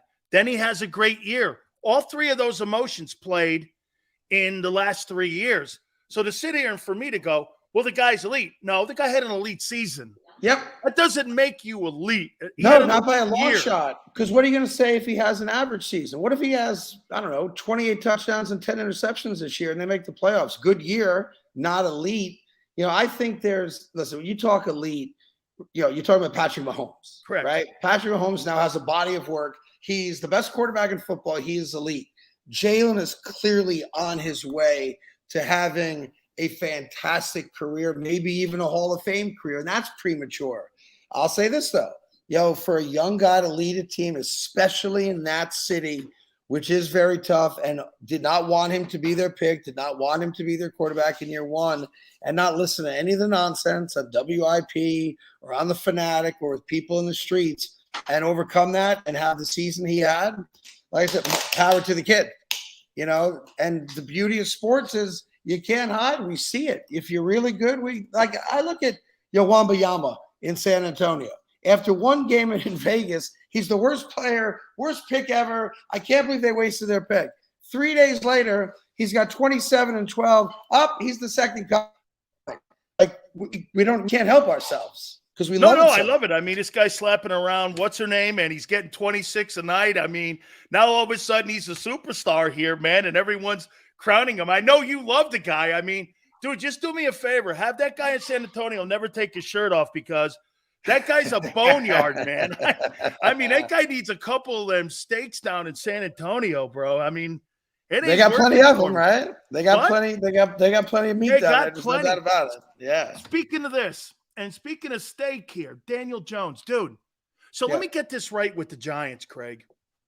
So they don't pick the option up of $18 million. They turn around and they go into a deal for $46 million on a guy who had a handful of good games, and you give him a 3-year contract. Well, it's worse than that. $46 million. It's worse than that. So the next 2 years are guaranteed $82 million. That's locked in no matter what he does. And this is a guy that had how many touchdown passes last year? 12, I think it was, 15, whatever it was, in a passing league. Now, to be fair, he had 7 on the ground. His legs are a strength of his game. But what I don't get is if you had said, we're not giving you $82 million, we're going to give you 70, guaranteed over 2 years. He's not taking that. Of course and he is. If you did that, guess what? Saquon Barkley signed right now too. And it's next Monday, so less than a week away. If they don't get Saquon done by next Monday, same with Josh Jacobs in Las Vegas, you can't sign him to a contract during the season. And then the guys have to decide to play on the franchise tag or not. And to me, in New York specifically, and I'd say probably the same about Las Vegas, when you're talking about guys that represent 50% of your total offense, aren't those guys important to get signed up? So I think they're playing with fire. I think Saquon does get done before Monday, but that is not a game I would play. Why wouldn't you do this, though? Why would I pay a guy $14 million at a position that's being diminished when you got a 28-year-old guy who's only carried the ball 213 times a year in the last 6 years, has 5 of the last 6 years 1,000 yards, and you can get him for $5 million? Dalvin Cook. Dalvin Cook. Yeah, I love Dalvin Cook, and I can't. He's the same guy almost, Craig. Yeah, I mean, and last year, like you said, he played all 17 games, 4 straight 1,000-yard seasons, wants a third of the money. What I'm really surprised is that there's not a huge market for Dalvin Cook. Because for me, all due respect to Isaiah Pacheco in Kansas City, if I'm Kansas City, I sign Dalvin Cook tomorrow. You want to play the Chiefs with Dalvin Cook? I don't. Or the Bills. The Bills, the Jets, the Dolphins, all these teams are legitimate playoff teams. Now, the Jets have Breece Hall, but he's coming off a torn ACL. So I'm assuming Dalvin's got multiple offers. And he's figuring out what he wants to do. But I'm with you. I would add Dalvin Cook in a minute. Why are you so convinced that this is the year for the Jets? Do you understand now, folks? I want to tell Craig because he's a Jet and Met guy, which to me I never got. Here, let me say this to you. The last time the Jets were great, we put Neil Armstrong on the moon. Did we? Now, all of a sudden here, okay, we got a Super Bowl run here. Do you truly believe? I say they're in the 6 hole right now. Is that am I? I mean, listen. And by the way, there's the teams in the AFC are great, and we don't know what the war of attrition is going to look like, right? war of attrition, guy get banged up, that could move him up, that could move him down. But the depth on the O-line and Aaron Rodgers, look, I think he's going to have a bounce-back season too. Why are you so convinced this is going to be a huge year for the Jets? I mean, I have to be, right? They're bringing in a guy that we've never had. All due respect to Joe Namath, the first snap that Aaron Rodgers takes, he's the best quarterback we've ever had play since the franchise existed. Certainly in my lifetime, which is damn near since the franchise existed. But the AFC East is not the deepest division. The Patriots are not all that great. I'm not sold on Mac Jones. I like him, but I'm not sold on him. I'm not a big Tua guy, with all due respect. And the Buffalo Bills clearly are a soap opera right now. And their window is still open for sure, but closing fast. And if Allen and Diggs aren't getting along, that's a real problem. So I think when you consider how good the Jets defense was, and that's without a lot of takeaways, right? They're a top 10 defense, but they came in 29th in takeaways. You get an extra 5 takeaways, you might be the best defense in football. You've got the young studding Garrett Wilson. I'm with you on the offensive line. And that's my biggest concern. If Mekhi Becton does not play left tackle for the New York Jets, Aaron Rodgers is going to get hurt. There is no doubt about it. But as a long-suffering Jet fan who now has the unfortunate status of rooting for a team that has gone longer than any other team in North American sports without a postseason berth, I have to believe that Aaron Rodgers is the difference. Now, I'm not telling you they're going to win the Super Bowl, but they've got to be in the conversation. I think Kansas City, Cincinnati, I think everybody's sleeping on Baltimore, which is a real stupid thing to do because they might be the ultimate best team in the AFC with all their depth and Todd Monken going in and around the offense. But the Jets have to be in the conversation. I got one more question for you, though, but I found out now the Jets have 3 of the biggest fans: Aaron Rodgers, Craig Carton, and Fireman Ed. Those are the 3 most famous Jets right now. I once had Fireman Ed on my shoulders, and my left shoulder hasn't been right since 9 years ago. He's that load, that dude. It'd be like carrying you. We had Bobby V on yesterday, and we were talking about the Mets, and he said this: name me, how many guys do you think on that Mets team could actually start on the Braves right now? And I went like this, maybe the catcher. He goes, there's not a lot of guys from that Mets team. And he thinks they're not built, Craig, for being a consistent winner. He thinks that team is not built for being all the money that they spend. Is he right or wrong? He's 100% right. I mean, they were built to try to win today. They went out and got 2 40-year-old pitchers on short-term deals, right? Yeah. They're not built to win over a 6-7 year stretch. And they proved an adage that a lot of fans get upset about nationwide when they accuse the Yankees of, quote unquote, trying to buy championships. First off, the Yankees have spent, $3 billion since their last World Series appearance. The New York Mets have a payroll higher than any payroll in the history of the sport. They're 18 games out of first place. So I agree with Bobby, who I also love like you do. And I think they have a couple guys who are really good. I'm a huge Pete Alonso guy. His batting average stinks, but he's a 40 home run dude, no doubt about it, every single year. Lindor puts up better numbers than people think because he's not performing the way we thought he would, batting average wise. But go look at Lindor's numbers. They're really, really good. And Nimmo's really good consistently every day. Outside of that, they're playing a little better too, Craig. They're playing a little better. They won 6 in a row, then they lost the last 2 before the break. But they've got a pitching problem. You got a pitching problem. They're not a great defensive team. And if you're relying on 2 40-year-old guys to find the fountain of youth, let me know when Max Scherzer gets a glass because he's not pitched well, right? Fine. Hey, I'm gonna let you go here with this, but somebody just brought up the fact, and it's being debated. I don't know why. I guess we're getting closer. We're 16 days from camp, and they're starting to talk about Jalen Hurts in the conversation of being one of the better quarterbacks in the history of the franchise. If you had to pick Randall Cunningham, Donovan McNabb, in Eagle history, who is the quarterback you're taking to win a 60-minute football game? Randall Cunningham? Do I get to pick the coach with him or no? Yeah, pick it. Yeah. I think if Randall Cunningham played with Andy Reid, he's got multiple Super Bowls.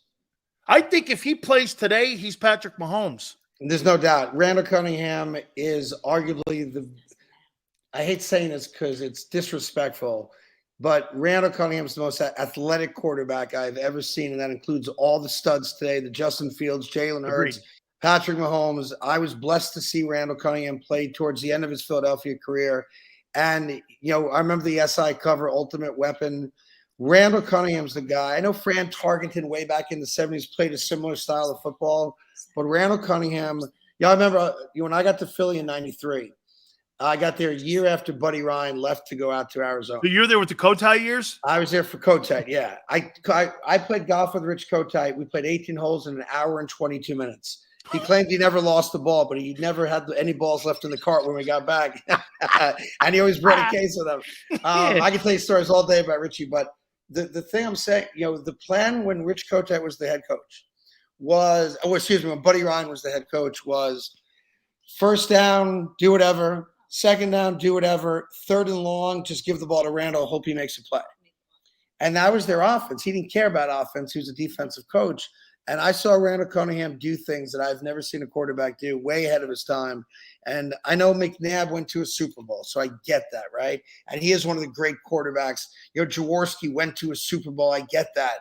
But I think you could make an argument, it's a hill you could die on, that Randall Cunningham, all due respect to Jalen Hurts, is the best quarterback the Eagles have ever had.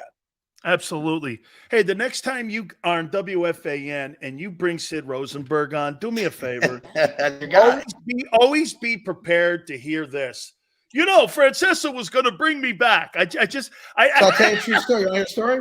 So I go to WFN in 2007. All right. Our show's just becoming successful. You took over for what's his name? Kaplan. Imus. Oh, no, that was WNEW. Yeah. Okay. So that's where Sid and I worked together. Yeah. So I get to WFN, it's Boomer and Carton, where show's just becoming successful, 2008. All right. The bosses come to me and they say, listen, Russo just left. We're considering Sid to replace Francesca. This is a true story. Sid's not lying about this. All right. So they come to me and Boomer, because now we're kind of becoming successful. So we have a voice and all these things, I guess. And they're like, are you cool with it? Because Sid and I had an issue back in the day. We're good friends now. Back in the day, we didn't get along. And I'm like, yeah, we just worry about morning drive. You do what you want to do. The job was his. They made him an offer. What happened was, at the last minute, they went to Mike. And they said, Mike, it's you and Sid. We're good. One condition. If Sid messes up, if he goes down a bad road at that part of Sid's life, there was still a question of Mark or how he was living his life. I took over for him in Miami because of the whole thing. He's doing, and by the way, he's doing great now. He's successful. Killing it on ABC. On WABC, and God bless him and his family, right? Yep. And I'm proud of him. He's overcome his addictions. Danielle and everybody are doing great. I'm happy for that. We had dinner with them a couple weeks ago. They're great. And I'm proud of him for that. So they go to Mike. If Sid goes down a bad road, it's on you. So as long as you're willing to put your career on the fact that he's not going to do the wrong thing, we're good, we're done. And Mike said no. I wouldn't do it either. Don't put that on me, man. I mean, because that's who Mike wanted. Man, you're accountable for your own actions. I'm not accountable for you, right? Yep. So when Sid says you're the greatest example of that. Yeah. So it's a truth. He's not lying when he tells you he was offered afternoons at the Fan. He was. That's crazy. Great to hear that. I'm glad to hear that. Hey, Craig, you are killing it. That show is fun. I love how it's funny how it's so different because it's not white noise. And what I mean by that is, how you turn stations on, Craig, and everything sounds the same.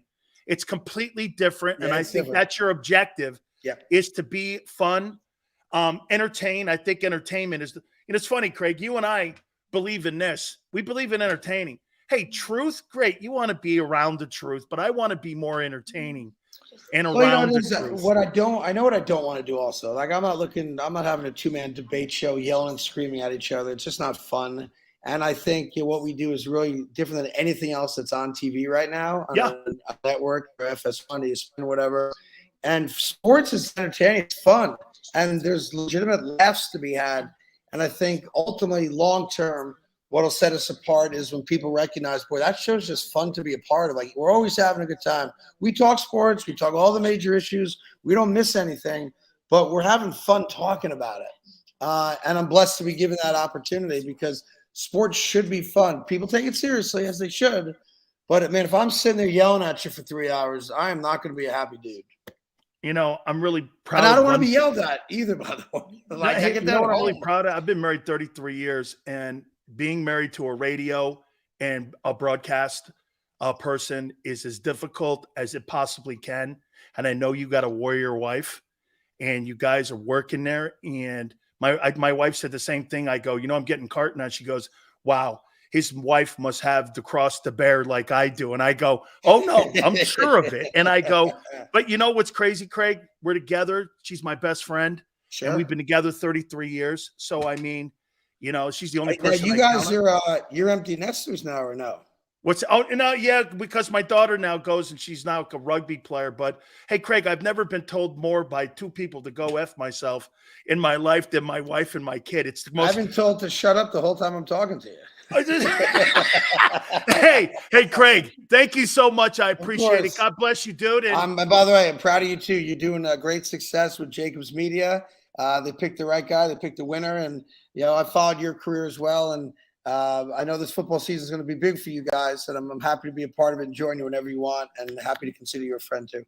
Dude, absolutely. You're one of my best. Hey, tell your kid when he goes down to Miami, both your kids. Yeah. If you need anything down there, let me know, okay? Yeah, but I'll tell you a quick story. So Dan set me up with my son's going to be a senior there. So we went to see practice, right? Football practice one day last year when we took him down for his junior year.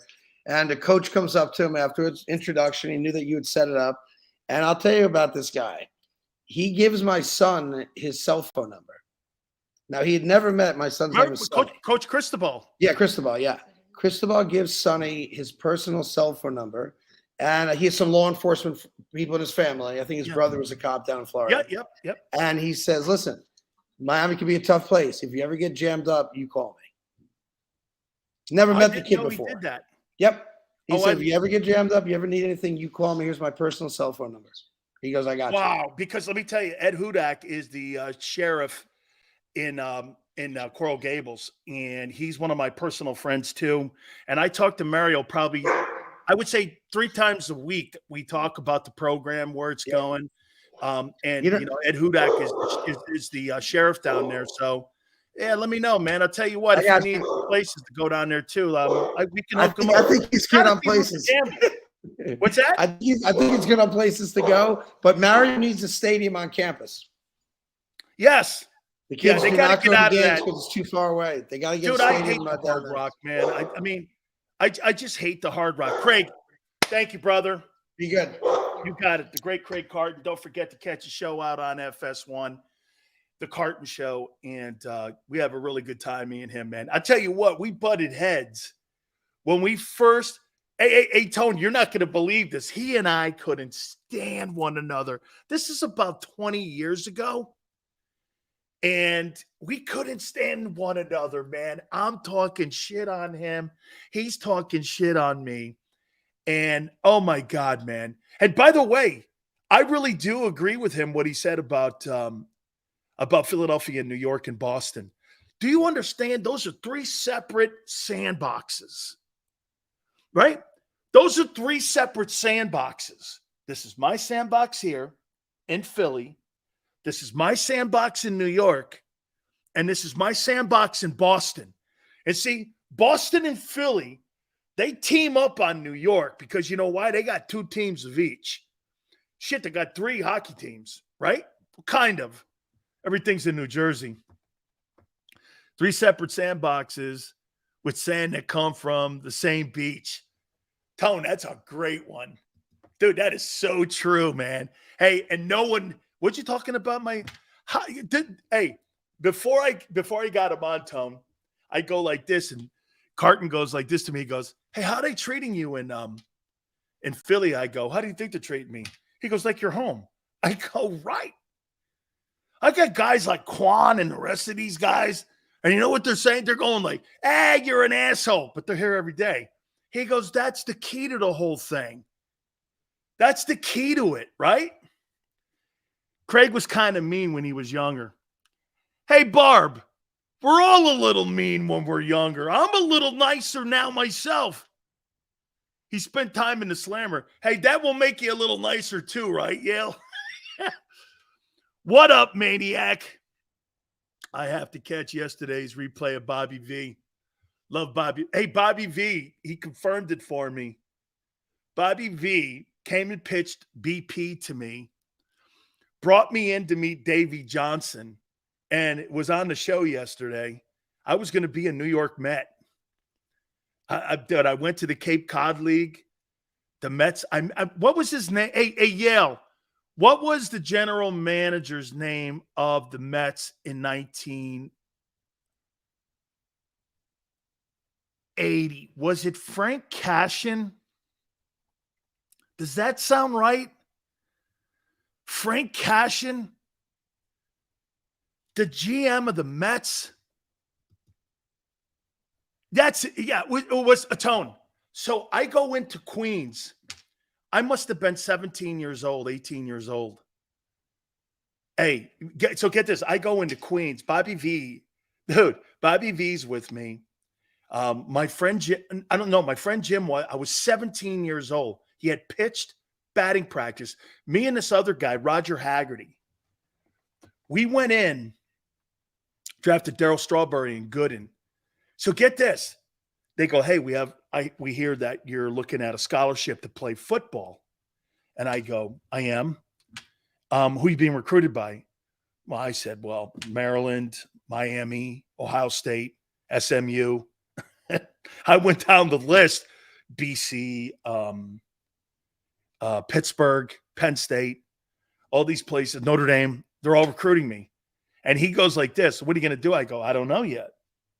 I had no idea. He goes, well, what if we gave you $196,000 to sign and go to minor league baseball? And we're talking about looking at you in the third round. I was like, my grandfather wanted me to go to college. And I went like this. Now, remember, in 1987, I signed for $650,000 with the Buccaneers. So it wasn't quite a loss. It was money that I would end up getting anyway. Yale goes, where do I sign? It was he said that if we draft you in the third, it would probably be around something like $180,000 to $190,000, $96,000, somewhere in there. You could even go in the second round because the Pirates were interested in me. I think the Pirates, the Mets, and the Braves had an interest in me. I think the Reds maybe too. Not really strong though, but the Reds did because I went to their baseball camp. And Bobby threw batting practice to me and goes, this guy hits 450-foot home runs and he's 17 years old. And I was hitting him. I was hitting him out of this park called Cubetta in Stanford and over the right tech. And I was crazy great in baseball. And I was like, nah, man, I think. And I didn't really like football that much. Oh, I liked it. I loved it, actually. But I didn't like it as much as baseball. I was a catcher. Yeah, I was behind the dish. Oh, the Expos. That's what it was. It was Pirates, Expos, and Mets that had the big interest in me. Those were the teams. Montreal Expos were very interested. And I'm like, Montreal, Canada? I'm not going to Canada. Hour number 3. Hit the like button. Keep it here on the National Football Show.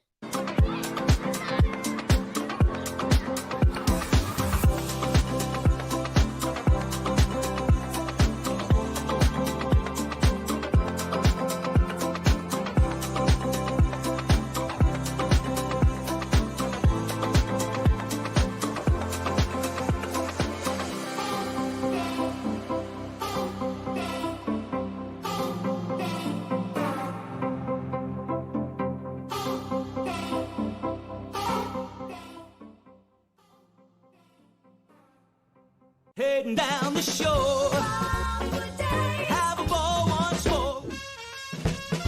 Here, imaginations run wild and time stands still. Because here, you can find the best of the Jersey Shore, all on one 5-mile island. So leave the old you behind and get lost in the woods. Wild, wild, wild wood days.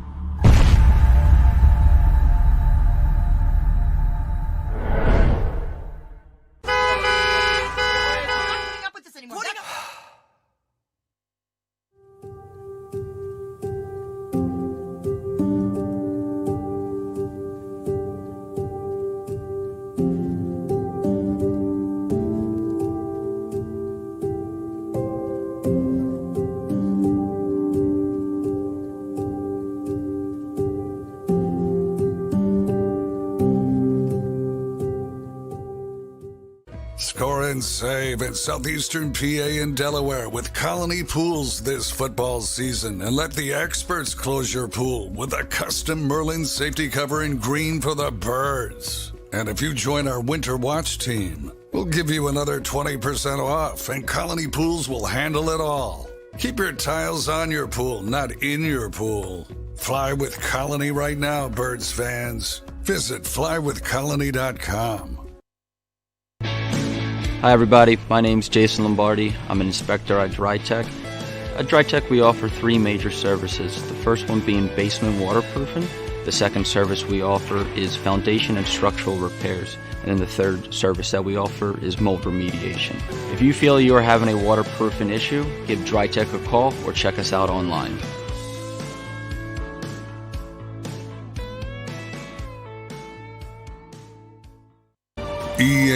EAGLES, Eagles.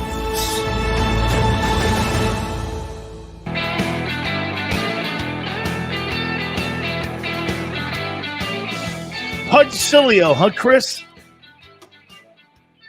You know, Carlton Fisk is a dear friend of mine. He lives in Sarasota, Florida, and he's got a place, I believe, outside of Boston in Framingham, or that may be in Connecticut. I think he got a place either in Framingham or in Worcester. I forget. He's got 2 places, and he hangs out a lot in Sarasota. So I had a chance to meet him, and I grew up a Thurman Munson fan. And when I got him on my show, and he goes, "Hey, I hear you were a heck of a catcher, and you were a great baseball." I go, "Yeah, I was pretty good, man. I could hold my own." I mean, I think the most I ever hit in a full year with like 68 games, I think I hit 24 homers and 286. I was really good. But you know what happens to catchers, why they don't really put up great numbers? Johnny Bench told me this years ago. And when I was a kid, actually, Johnny Bench told me this because I went to a Show Me Baseball camp, and then I went to Duffy Bass's baseball camp at Normal. Why do you guys think, hey, Gail, why do you guys think, Gary Carter actually also said this, why do you think most of the catchers don't end up having that's why Johnny Bench's numbers, the All-Star game tonight will be great. I love baseball's midseason classic. But why do you guys think that catchers traditionally don't have gigantic numbers, and you don't see really superstar numbers like Johnny Bench's numbers were sick. Put up 45 home runs, 136 RBIs, 286, and was like a 12-time Gold Glove backstop. I mean, you just don't see that. And you still probably don't see that. Nagging injuries for catchers, spend more time working on the pitching staff. All of that true. The knees, obviously, especially late in the season, you get beat up. Scouting and doing mostly on the hitters. All that is true. You guys are right on. But here's the one thing Bench told me. And this is why it's key you get your numbers early. Because think about this. How many games do you think you'll catch if you're an elite catcher in a season of the 162 games? You're hoping to catch what? 145? You're hoping to catch 145 of those games, maybe 135, somewhere in that range. You want to be between 30 and, nobody's going to catch 162, right? 120 most. Arthur probably today, 120.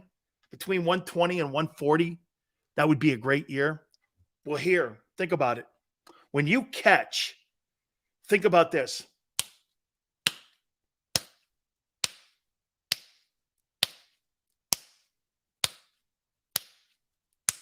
That hurts my hand after 10 punches. Can you imagine catching 100 pitches in a game at 94 miles an hour? And you got to do that 5 times a week. That hand of yours, that right hand, which is your strength hand, because you're pulling it with the right hand, that hand gets weak. And that's why you see lazy flies to right. And that's why you see late in the year, most catchers have opposite field hips, because that hand gets so weak because you've been catching the pitching staff. And guys today throwing the ball 100 miles an hour, I don't know how some of those guys behind the plate deal with it. I mean, the guys today, you don't have a guy that maybe in the fifth inning is around 88 miles an hour because you got 5 or 6 guys coming in at 94 and everyone's pitching 94, 95. And so the toll on the catcher's hands, that's why the averages go down with catchers. That's why you'll see most catchers have really great numbers early on the year. But as the season goes on, that right hand gets so worn out from catching that you start hitting opposite field hits. And you're not able to turn and you're not able to pull the ball as much as you used to back in the day. So what you do is you compensate by moving your hips out and trying to get that hand through more. So, the catchers, you just don't see big numbers. Like Bench had insane numbers, but he was a monster behind the plate. Him and Fisk and Pud Rodriguez. I would say Carlton Fisk, Munson, Gary Carter, Yadier Molina could easily be one of the best backstops in the history of positioning catching. Man, he would get down in a position and he would frame that. And you know what? He was so good. He used an oversized glove. So when the umpire was behind and he didn't move his hand, he would catch it on his fingertips and pull him in. Yadier Molina is one of the greatest technician catchers that's ever lived. Bob Boone was a really good one. Piazza sucked as a defensive catcher. He wasn't very good. Okay, he wasn't a very good defensive catcher. Couldn't throw anybody out. Was a phenomenal hitter. And that's where he put all of his focus on. And he should have. By the way, he signed a scholarship to play at the University of Miami. He actually sat on the bench at Miami, then went to Miami-Dade, and then the Dodgers drafted him. To make it as a MLB catcher, I can only imagine the amount of flexibility and dexterity you need to have to last. Yeah, and now you see a lot of, technical improvements. They have the thigh pad behind where you can lean on it, so you're not at a squat angle. The catchers, you're not getting hit in the helmet as much any longer because you have your back and your front of your head is more protected. You still get that blazing fastball hitting you in the chin or somebody banging you. I can't tell you how many times I was hit in the head by a guy just sitting back in the box. You just can't get away from that. And then it's catcher. I never got that. How come I get catcher interference when he's back in the box and he's banging one off my head? And never made sense to me, right? Bagwell, they moved him away from the plate. I'll tell you a guy they moved away from. Remember Dale Murphy?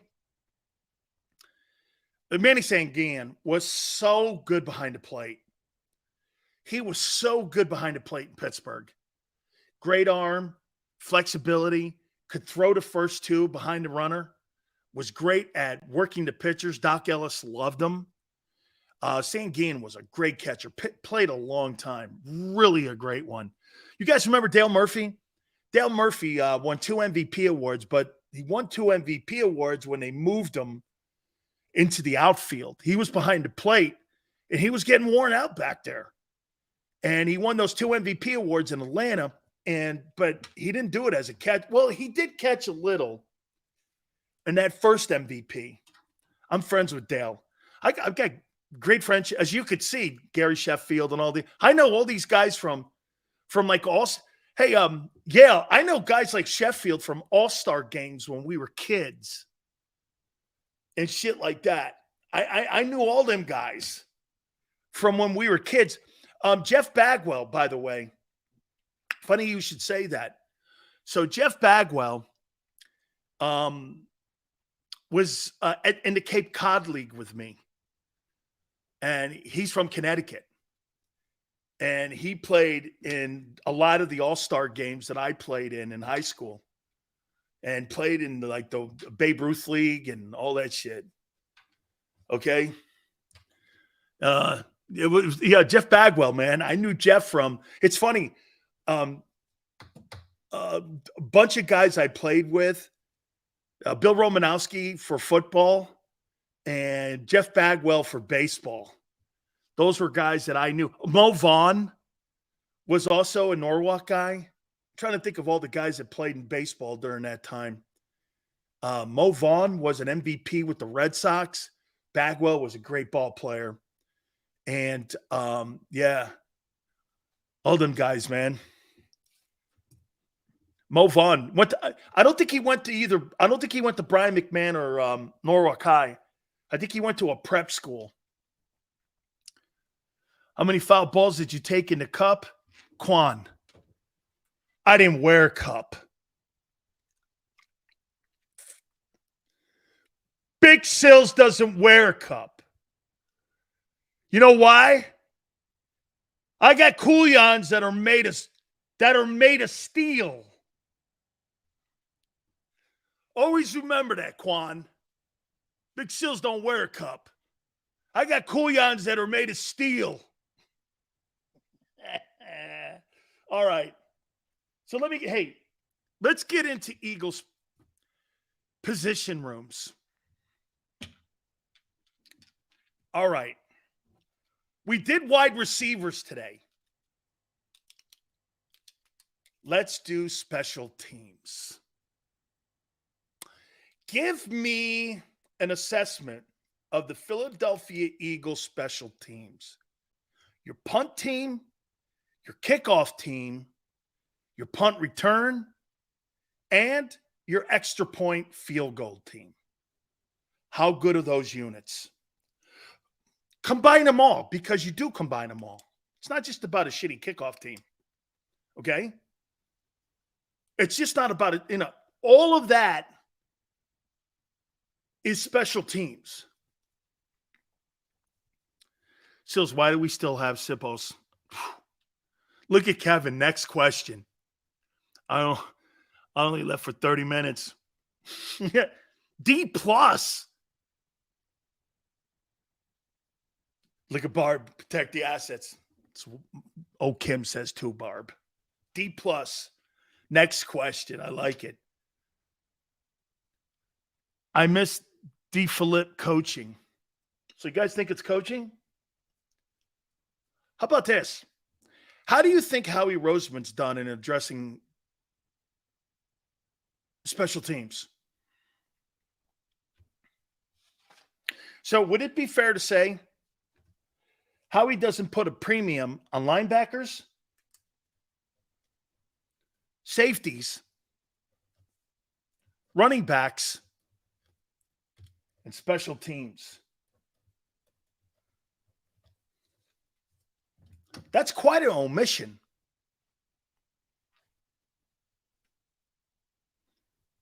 Linebackers are weak.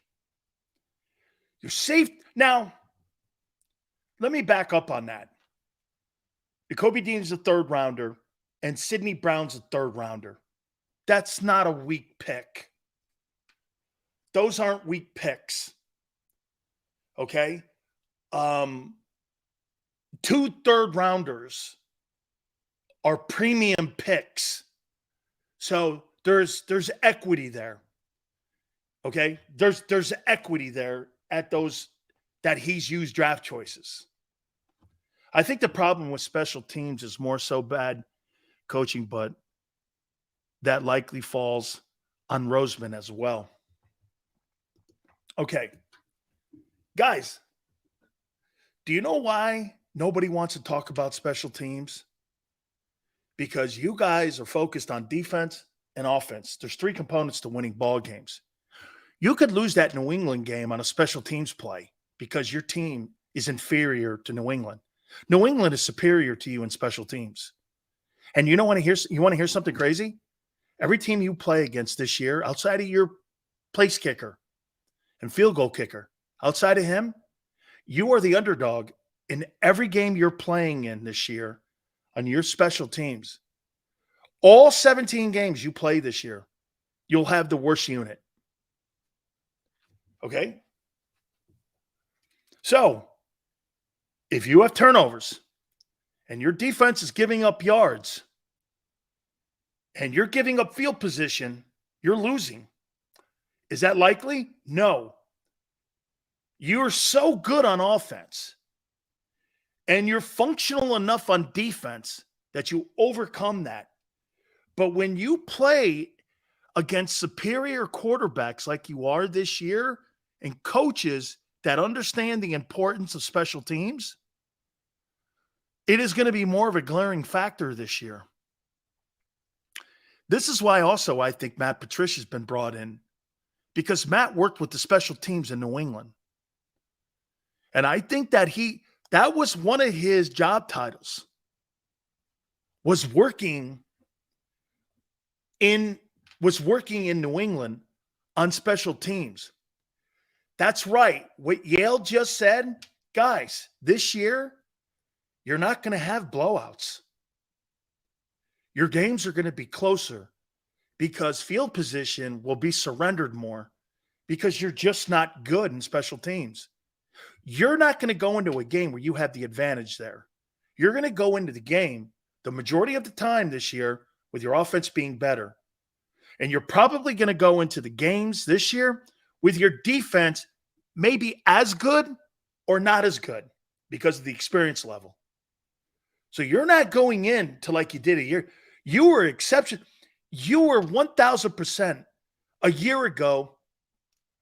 You were so much more experienced.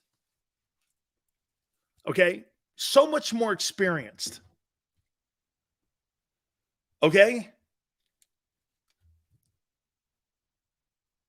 And you're going to go into a position here where these games and field position, you're going to have, to me, get a lead early. Get a lead early because to me, your punt team is I would say this. If I were going to rank the Philadelphia Eagle punt team, I would look down and go like this. Eagles punt team, I'd put them down in the mid-20s, somewhere down there between 25 and 30. Your kickoff team, how many times your kickoff team did teams start on the 35 and they weren't good? If you put Patrick Mahomes or Josh Allen midfield, you'll lose those games. You can't have, hey, Tone, can you do me a favor? Can you tell me what the start? I don't even know if this is a stat. I'm asking for something I don't even know exists maybe.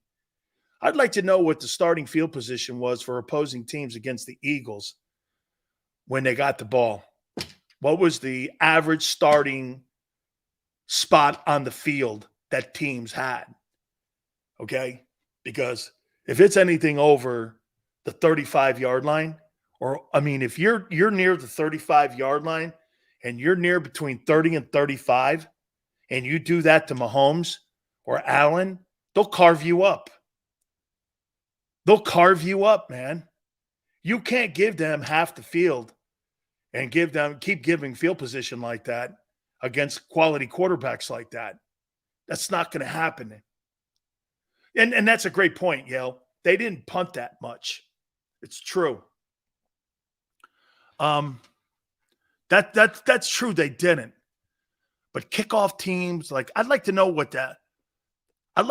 the starting point was for opposing teams that played against the Eagles. Because to me, I always saw teams like around the 35, especially on punt return. It just seemed like they were always around that number 35. Did you do that against a team like Kansas City, or you do that against teams like the Jets with Rodgers and some of these other guys that have really big-time weapons? That's a problem. I would say your punt return is awful. You got an awful punt return team. You have no talent on that side of the ball on punt return. I mean, and you know what, guys? And you know this. It's 2 years Howie hasn't addressed it. Why? What's the problem with him addressing this? They have not addressed it. So when people go like this, are the Eagles deep? How can you be deep when you can't feel the quality special teams? Kickoff team, punt return. You can't kickoff return, punt coverage. He hasn't addressed it.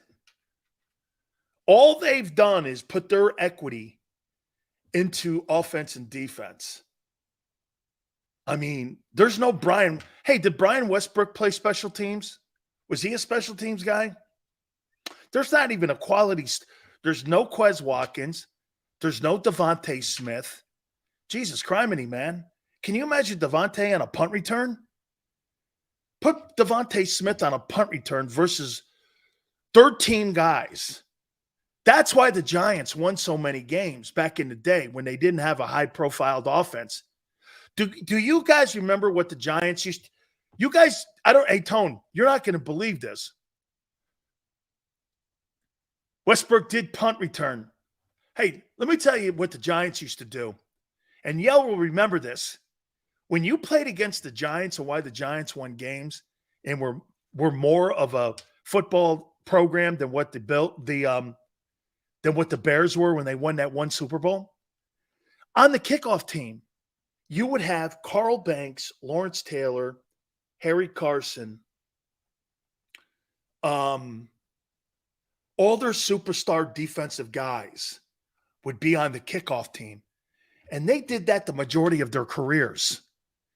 And when Parcells was asked the question, he goes, well, why wouldn't I put my stars versus your 13 guys? You have such and that's a Belichick thing. Belichick is going to do the same thing to the Eagles on opening night. You're going to see frontline guys playing in special teams. Field position will be an issue that first game. Now, you're better. Yes. You're better. Absolutely. You're not better coaching, but you're better. Like, you know what's funny? I hear people go like this. Well, Sirianni's a top 5 coach. Yeah, well, you can call him that, but he ain't going to outcoach Bill Belichick. That ain't happening. That ain't happening. And Brian Johnson is not outcoaching Bill Belichick and Bill O'Brien. That ain't happening. That's not happening. You're going to have to fundamentally have Jalen have great games and the defense step up. That game, what is it now? 3 points? 4 points? Could be 5. But they're gonna win special teams in that opening game. Did you see the Undertaker save his wife from sharks and she wasn't even in the water? She was lying on the beach. Thank you. Bada bang. Patriot punt team sucked worse than us last year. Okay. Nobody ever outcoached Bill. He just doesn't have a great roster. That's exactly right, Adam. That's exactly where he is in his coaching career right now, is that there's an issue right now with the roster. Absolutely. Let's move on to this. Let me go here with you on something here, and I want to go back to Pat Fitzgerald. You know, actually, I want to go here first. Let's do this. So Justin Jefferson came out with his 5 favorite quarterbacks, and Hurts is on this.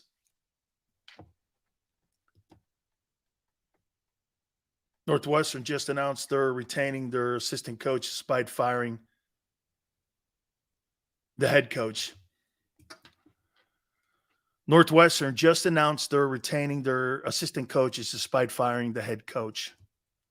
Okay. So they're right now trying to get out from the $40 million. And they're using Pat Fitzgerald as a scapegoat. I mean, the whole thing is scummy. Northwestern is a woke school, and they're not really a football program. That's so shitty. So you're sitting there telling me that the assistant coaches didn't know, but the head coach knew, or they're putting it all on him. Man, is Pat Fitzgerald going to be a rich guy? And by the way, for the record, you know, I was pretty hard on him. But let me say this to you. If I'm Texas A&M, I fire Dumbo Fisher immediately, and I hire this guy in 10 seconds as my coach. I would not have a problem hiring Pat Fitzgerald. Not at all. And by the way, When you're at Northwestern, you're accountable for your program. You absolutely are. Don't stupid shit up there. He shouldn't have been there in the first place. But because he played there, was a college All-American, is a Hall of Fame guy, they paid him $8 million. He took the paycheck. He wasn't concerned about winning. And now Northwestern wants to use him as a scapegoat. Okay. Fine. Do I think it's a big deal? I think it's stupid. This is not Jerry Sandusky shit. These are a bunch of whiny country club kids who go to Northwestern that are bitching about the way that they were possibly treated because the coach didn't like them. That's what this is. These are the 60th guys on the roster. Now, is he accountable? Like I said, absolutely he's accountable. This is his program. Is he responsible? Again, no, but he's accountable. You got your name on the marquee. Okay. I would hire him at Texas A&M. Hoss, if you can hire a guy in Hugh Freeze who used a athletic department's credit card to buy whores when he was at Ole Miss, and he's now back in the SEC coaching Auburn, Pat Fitzgerald will get a job again and win his $40 million lawsuit. Yeah, that's what it is. Remember something, Yale. Places like Northwestern, Notre Dame, Stanford, places like that, they're never going to win anyway. They're just not going to win. The requirements are too hard to get into the program. So what you have is elite kids whose parents have a lot of money, and these kids are Rhodes Scholars, and this is who you have going to those programs. This is who you are, what your name is. Christian McCaffrey, Stanford? Yeah, it makes sense. That totally makes sense. It's like the entire family went to Stanford. You know, it costs $85,000 a year to go to Stanford. You think they're taking some inner city kid at Stanford to go and play football like they would at Alabama? Same thing at Northwestern. You think they're taking guys from the city of Chicago and the inner cities of Chicago like Blue Island? Hey, Yale, you think they're taking guys from Blue Island and south side of Chicago and putting them in Northwestern? I don't think so. Yeah. That ain't happening. What a dumb story. Just dumb. They're retaining all of the assistant coaches and firing the head coach. Stanford's the Harvard of the West Coast. Yeah, Stanford doesn't give a shit about, well, they kind of care about sports. They do. Stanford kind of cares, but not really a lot. I have a couple of kids in college. The cost is prohibitive. It's unbelievable. Okay. Dan, who cares? I will not choose Stanford for football. Hey, Ben, right. Right. So what's the story? Pat Fitzgerald gets in trouble for hazing because the football programs like Northwestern and Stanford are frat houses. It's a frat house. It's not a football program. Northwestern. Hey, when Northwestern is on a Big Ten schedule and say you're Iowa and you got Northwestern, that's like a layup. That's a layup game. Grand Canyon is not expensive. I'll tell you something, though, JM. You know what's really great about it? My daughter has to pay very little now because she is actually, you want to hear something crazy? It costs more to go to Grand Canyon than it does if you're an in-state kid to go to Clemson. And it costs more to go to Grand Canyon than it does for my daughter to go to UCLA. The only reason she didn't go to UCLA, they didn't have a very good rugby program, and they beat them every year. Dee went to Grand Canyon, JM, because they are the number one team on the West Coast in rugby. My daughter's team has finished either second or third every year she's played there, and she's been the captain of the team. Oh, Drexel's a great school, dude. Okay? Drexel's a big-time money school, dude. That's a big money school. My son was accepted to Drexel, 75. Wow! How much does it cost to go to Temple? That can't be cheap. Now, again, in-state kids versus out-of-state. Okay? I wonder how much it costs to go to Temple. I had 6 figures in debt for Drexel. JM, that's a big 75 grand. I think it costs to go to University of Miami now. I think it costs $65,000 a year to go to University of Miami. I think it's 65 grand. My folks could never pay that. I had to get a scholarship. That's right, JM. California kids have all kinds of discounts. That's correct. To go to Arizona schools. You're exactly correct. Obviously, you were shopping where you were going to send your kid. Good for you, man. Temple ain't cheap at all. Trust me. My wife's master's made it abundantly clear. Dude, hey, Yale, I think it's 65 grand to go to University of Miami. I think Princeton's like 75. My daughter was getting recruited to go to Dartmouth. Didi could have went to Dartmouth too, because Dartmouth's got a great rugby program, but the money, it's like $75,000 a year to go to Dartmouth. And right now she's on the dean's list. She's got a 3.6 GPA. So if she's on the dean's list, she gets a percentage of her tuition, which she gets a ton of it. She doesn't pay, what we first started paying to where she is now. It's incredible because she has all these discounts because she plays sports. It's a JM. I'll tell you this, that when I went to that program, Jerry Colangelo started it, and I had never heard of it. And when I went there, I couldn't believe the facilities. The baseball team has this amazing ballpark. The soccer team where the rugby team plays is unbelievable. The basketball, I think. Hey, Yale, doesn't one of the brothers coach at Grand Canyon? The Drew brothers. I think one of the Drew brothers, maybe Bryce Drew. I think he coaches Grand Canyon's basketball team. I think he coaches that. I think one of the Drew brothers coached that team. I'm trying to go back to VCU. That's another really expensive place. Yeah, cost of everything is crazy expensive, especially school, Barb.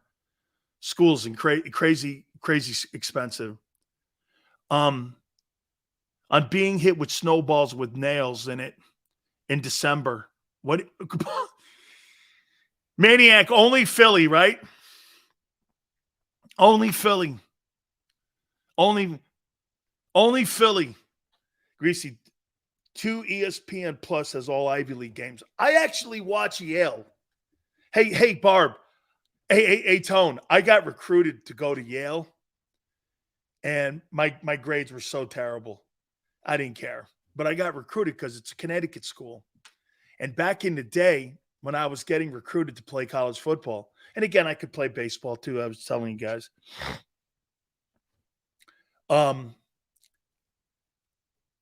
Yale came and recruited me. What was his name? Carm Koza? There was a guy by the name of Carm Koza.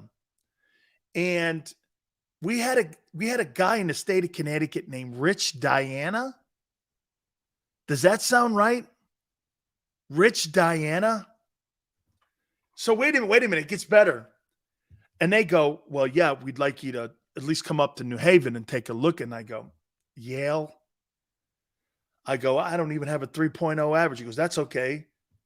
And I'm like, it's not okay. I mean, and back then UConn was in the Yankee conference, so I had no interest in UConn. I mean, it was like URI. The schools that first started recruiting me were like URI, New Haven,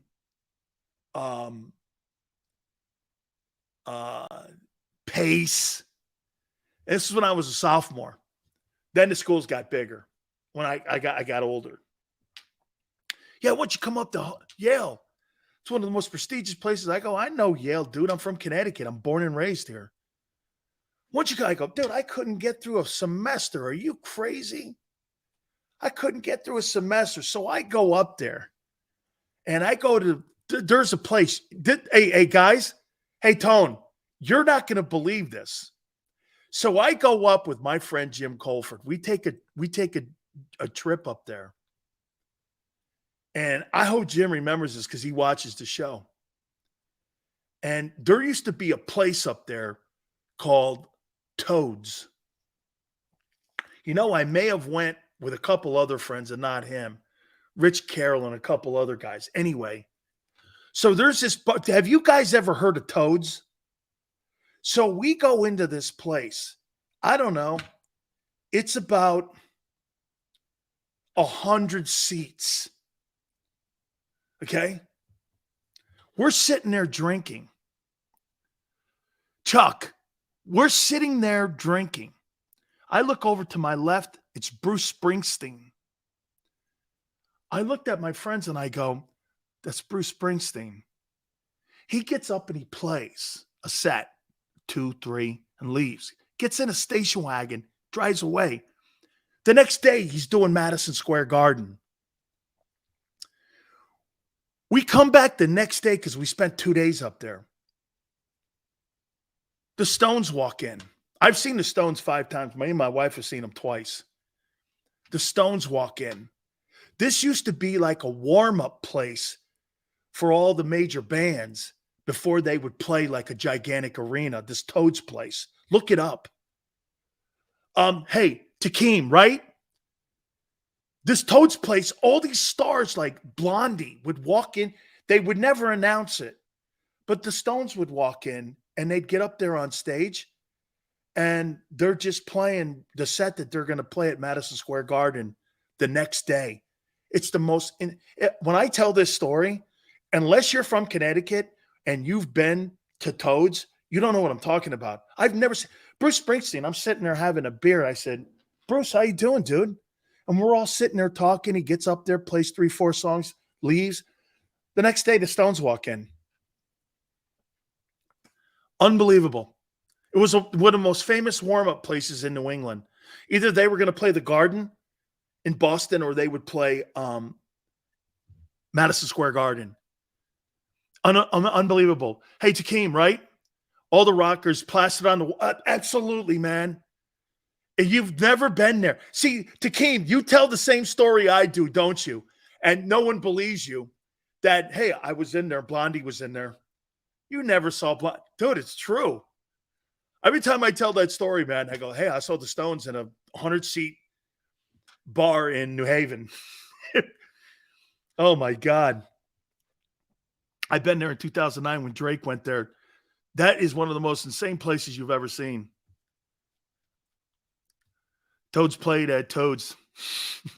All right, let me take a timeout. I want to get to this Justin Jefferson list about his 5 favorite quarterbacks. Interesting. They got camp starting in a couple weeks. Your boy Hurts is on this list. Interesting. I'll make a comment on that. Please hit the like button. Keep it here on the National Football Show. Do you stream on a Roku, Fire Stick, Google TV, or Apple TV? Now you can watch 6ABC 24/7 with the 6ABC Philadelphia streaming app. And the big story on Action News. Search 6ABC Philadelphia and start streaming today. Go to get your game on. Go for the beers. Go for the cheers. Go for the hit and the hits. Go for the stakes and the stakes. Go to get your parlay on. Go to get your party on. Go for the scene. Go for the screens. Go for the gallery. Go for the win. Go to Ocean. Visit theoceanac.com to plan your visit. The greatest fans on earth. It's a bold statement, but would you expect anything less from Philadelphia? 58 years of heartache creates a toughness, a grit, a resolve not found in most. Sure, our prayers were answered, but now that we've had a taste, we're looking for more. Pondley Hockey, official partner of the Philadelphia Eagles.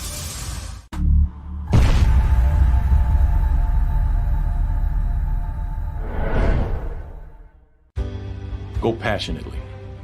Go fearlessly. Go confidently. Go Birds!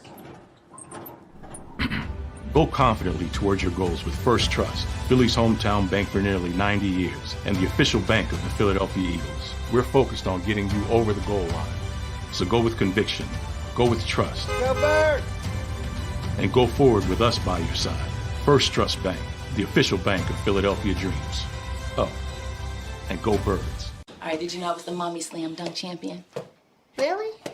Yes, really don't sound so surprised. Let's see it. Oh, you're ready. All right, here we go. Let's hear the crowd. So go to right, I go to left, fake a mom. Mama, go up, mama! She did it. Again? You can't avoid gravity, but United Healthcare can help you avoid financial surprises by helping you compare costs and doctor quality ratings. United Healthcare. Uh-huh.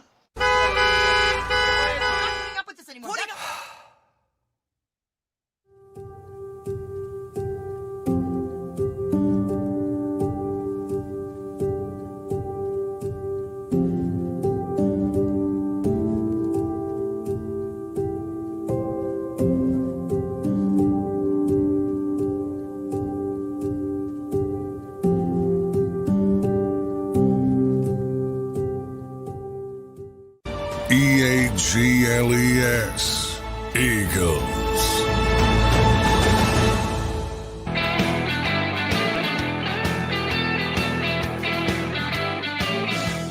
Big Sales National Football Show. Please hit the like button. So I guess they had the supplemental draft today, and I don't think anybody went in the supplemental draft.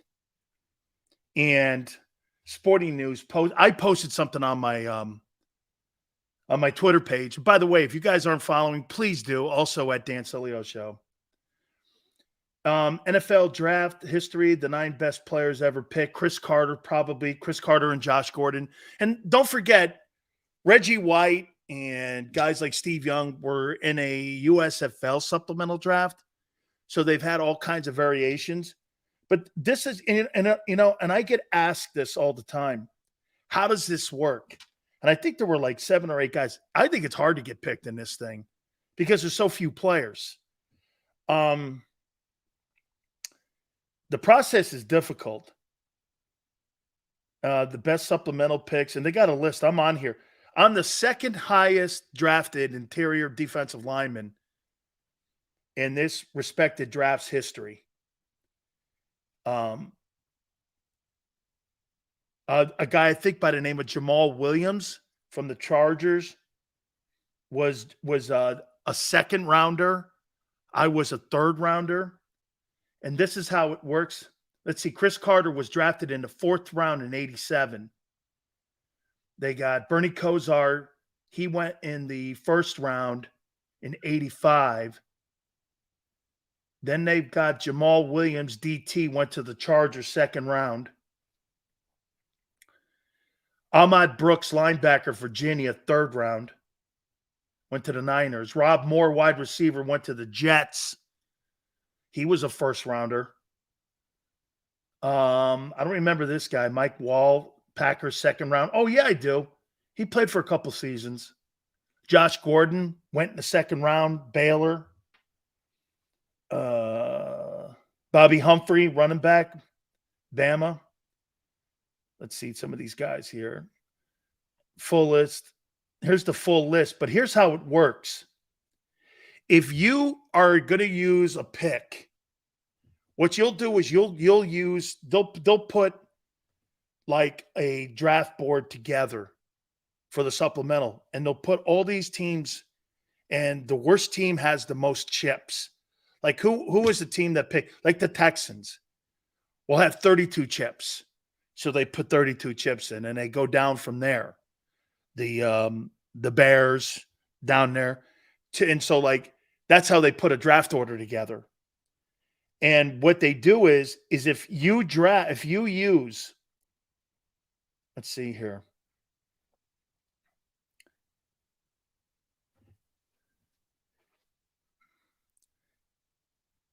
If you use one of your picks, it comes out of the 32 clubs will have a chance to add players and draft picks to add either receivers, but the process to create this is very difficult. Still, the process has generated a couple of stars. And what will happen is with all those chips, they'll put a draft board together. And I was the second player taken, the 56th player taken. I played in the 80s. That's why it looks weird. I played in the 87 season, but was counted against in the 88 draft for the Buccaneers. So the Bucs lost the third round, 56th pick in the second round. And in today's landscape, the 56th pick, I'm in the middle of the second round because of all the compensation picks. So if you look at the 56, I think Jalen was like, the 53rd? And he went in the second round. So it's kind of set up like that. So in today's landscape, and you got to remember, back in 87, Carolina and Jacksonville weren't in the league yet. So they're lesser teams too. And it was hard. I mean, Brian Bosworth was in my draft. Chris Carter was in my draft. And it was myself, Chris Carter, and Brian Bosworth. Seahawks lost their 1. The Eagles lost their 4, and the Bucs lost their 3. So Bill says this, Sills, do you think the Eagles can win a championship this upcoming season with a team on new additions they've signed? Bill, I think they can win the NFC. Okay? I think they can win the NFC. They haven't shown me yet that they've done anything in the postseason and in the offseason here where they could beat Kansas City yet. Okay? They haven't done anything in the offseason to beat Mahomes yet. Now, experience, another year in the system. Now you got new coordinators. You're going to have the least experienced coordinators in the National Football League too. Okay? So, yeah, I think they can win the NFC again. Justin Jefferson came out. Would you be offended? Hey, if A.J. Brown came out. Now, again, I think this is a different conversation, though. Because I don't believe anybody in their right mind would say that Kirk Cousins is a top 5 quarterback. So now what they're doing is they're saying that Justin Jefferson's throwing shade on his own quarterback. If you're Kirk Cousins, would you have a problem with Justin Jefferson saying this? Who are your top 5 quarterbacks? And Jefferson said, Josh Allen 5, Jalen Hurts 4, Joe Burrow 3, Aaron Rodgers 2, and Patrick Mahomes 1. If you're Cousins and you see that, and the media is trying to make something of that, would you be aggravated with that? I wouldn't. Because at the end of the day, if I'm Kirk Cousins, I don't believe I'm better than Josh Allen.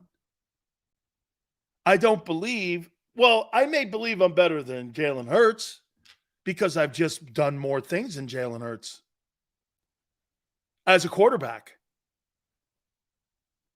He has. He's done more than Jalen.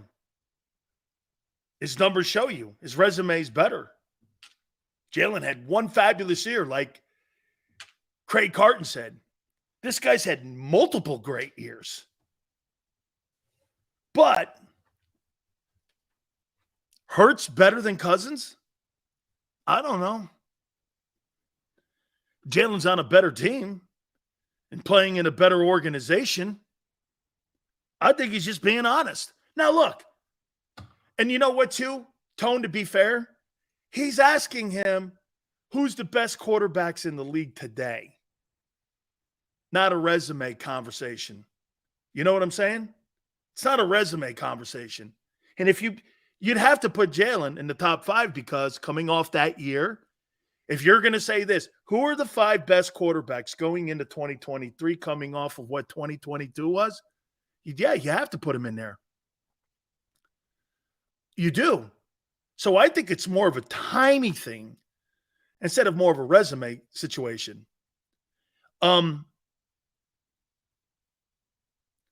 I don't know.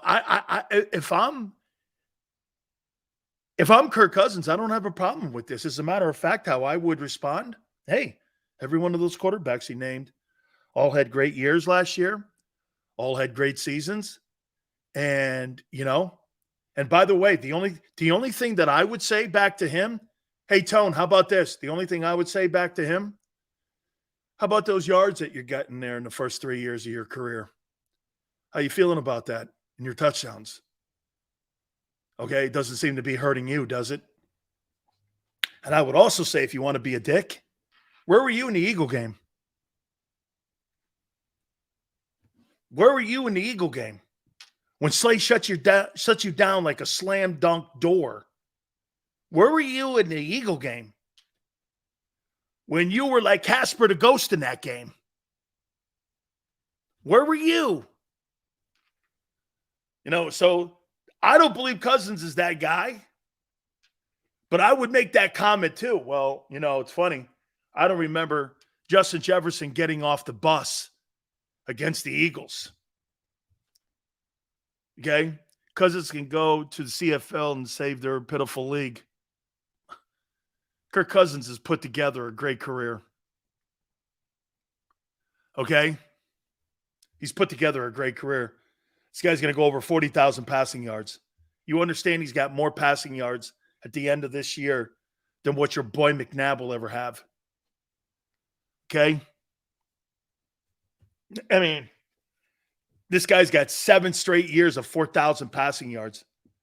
Jalen first has to get to 4. Actually, Hurts has to get to 3,800. Okay? He's got to get to 3,800. Hey, Niner, I made a comment today about your boy. You don't have a better quarterback than the Washington Commanders. Do you have a better quarterback than Jacoby Brissett? Huh? Do you have a better quarterback than Jacoby Brissett? Who, Sam Darnold? No play Trey? Okay? No play Trey? Who? I sound like an owl shitting through feathers. Who? Yeah. Oh, yeah.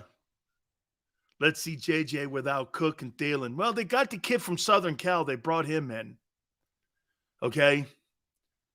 They brought him in. So let's see what he looks like, that kid Addison.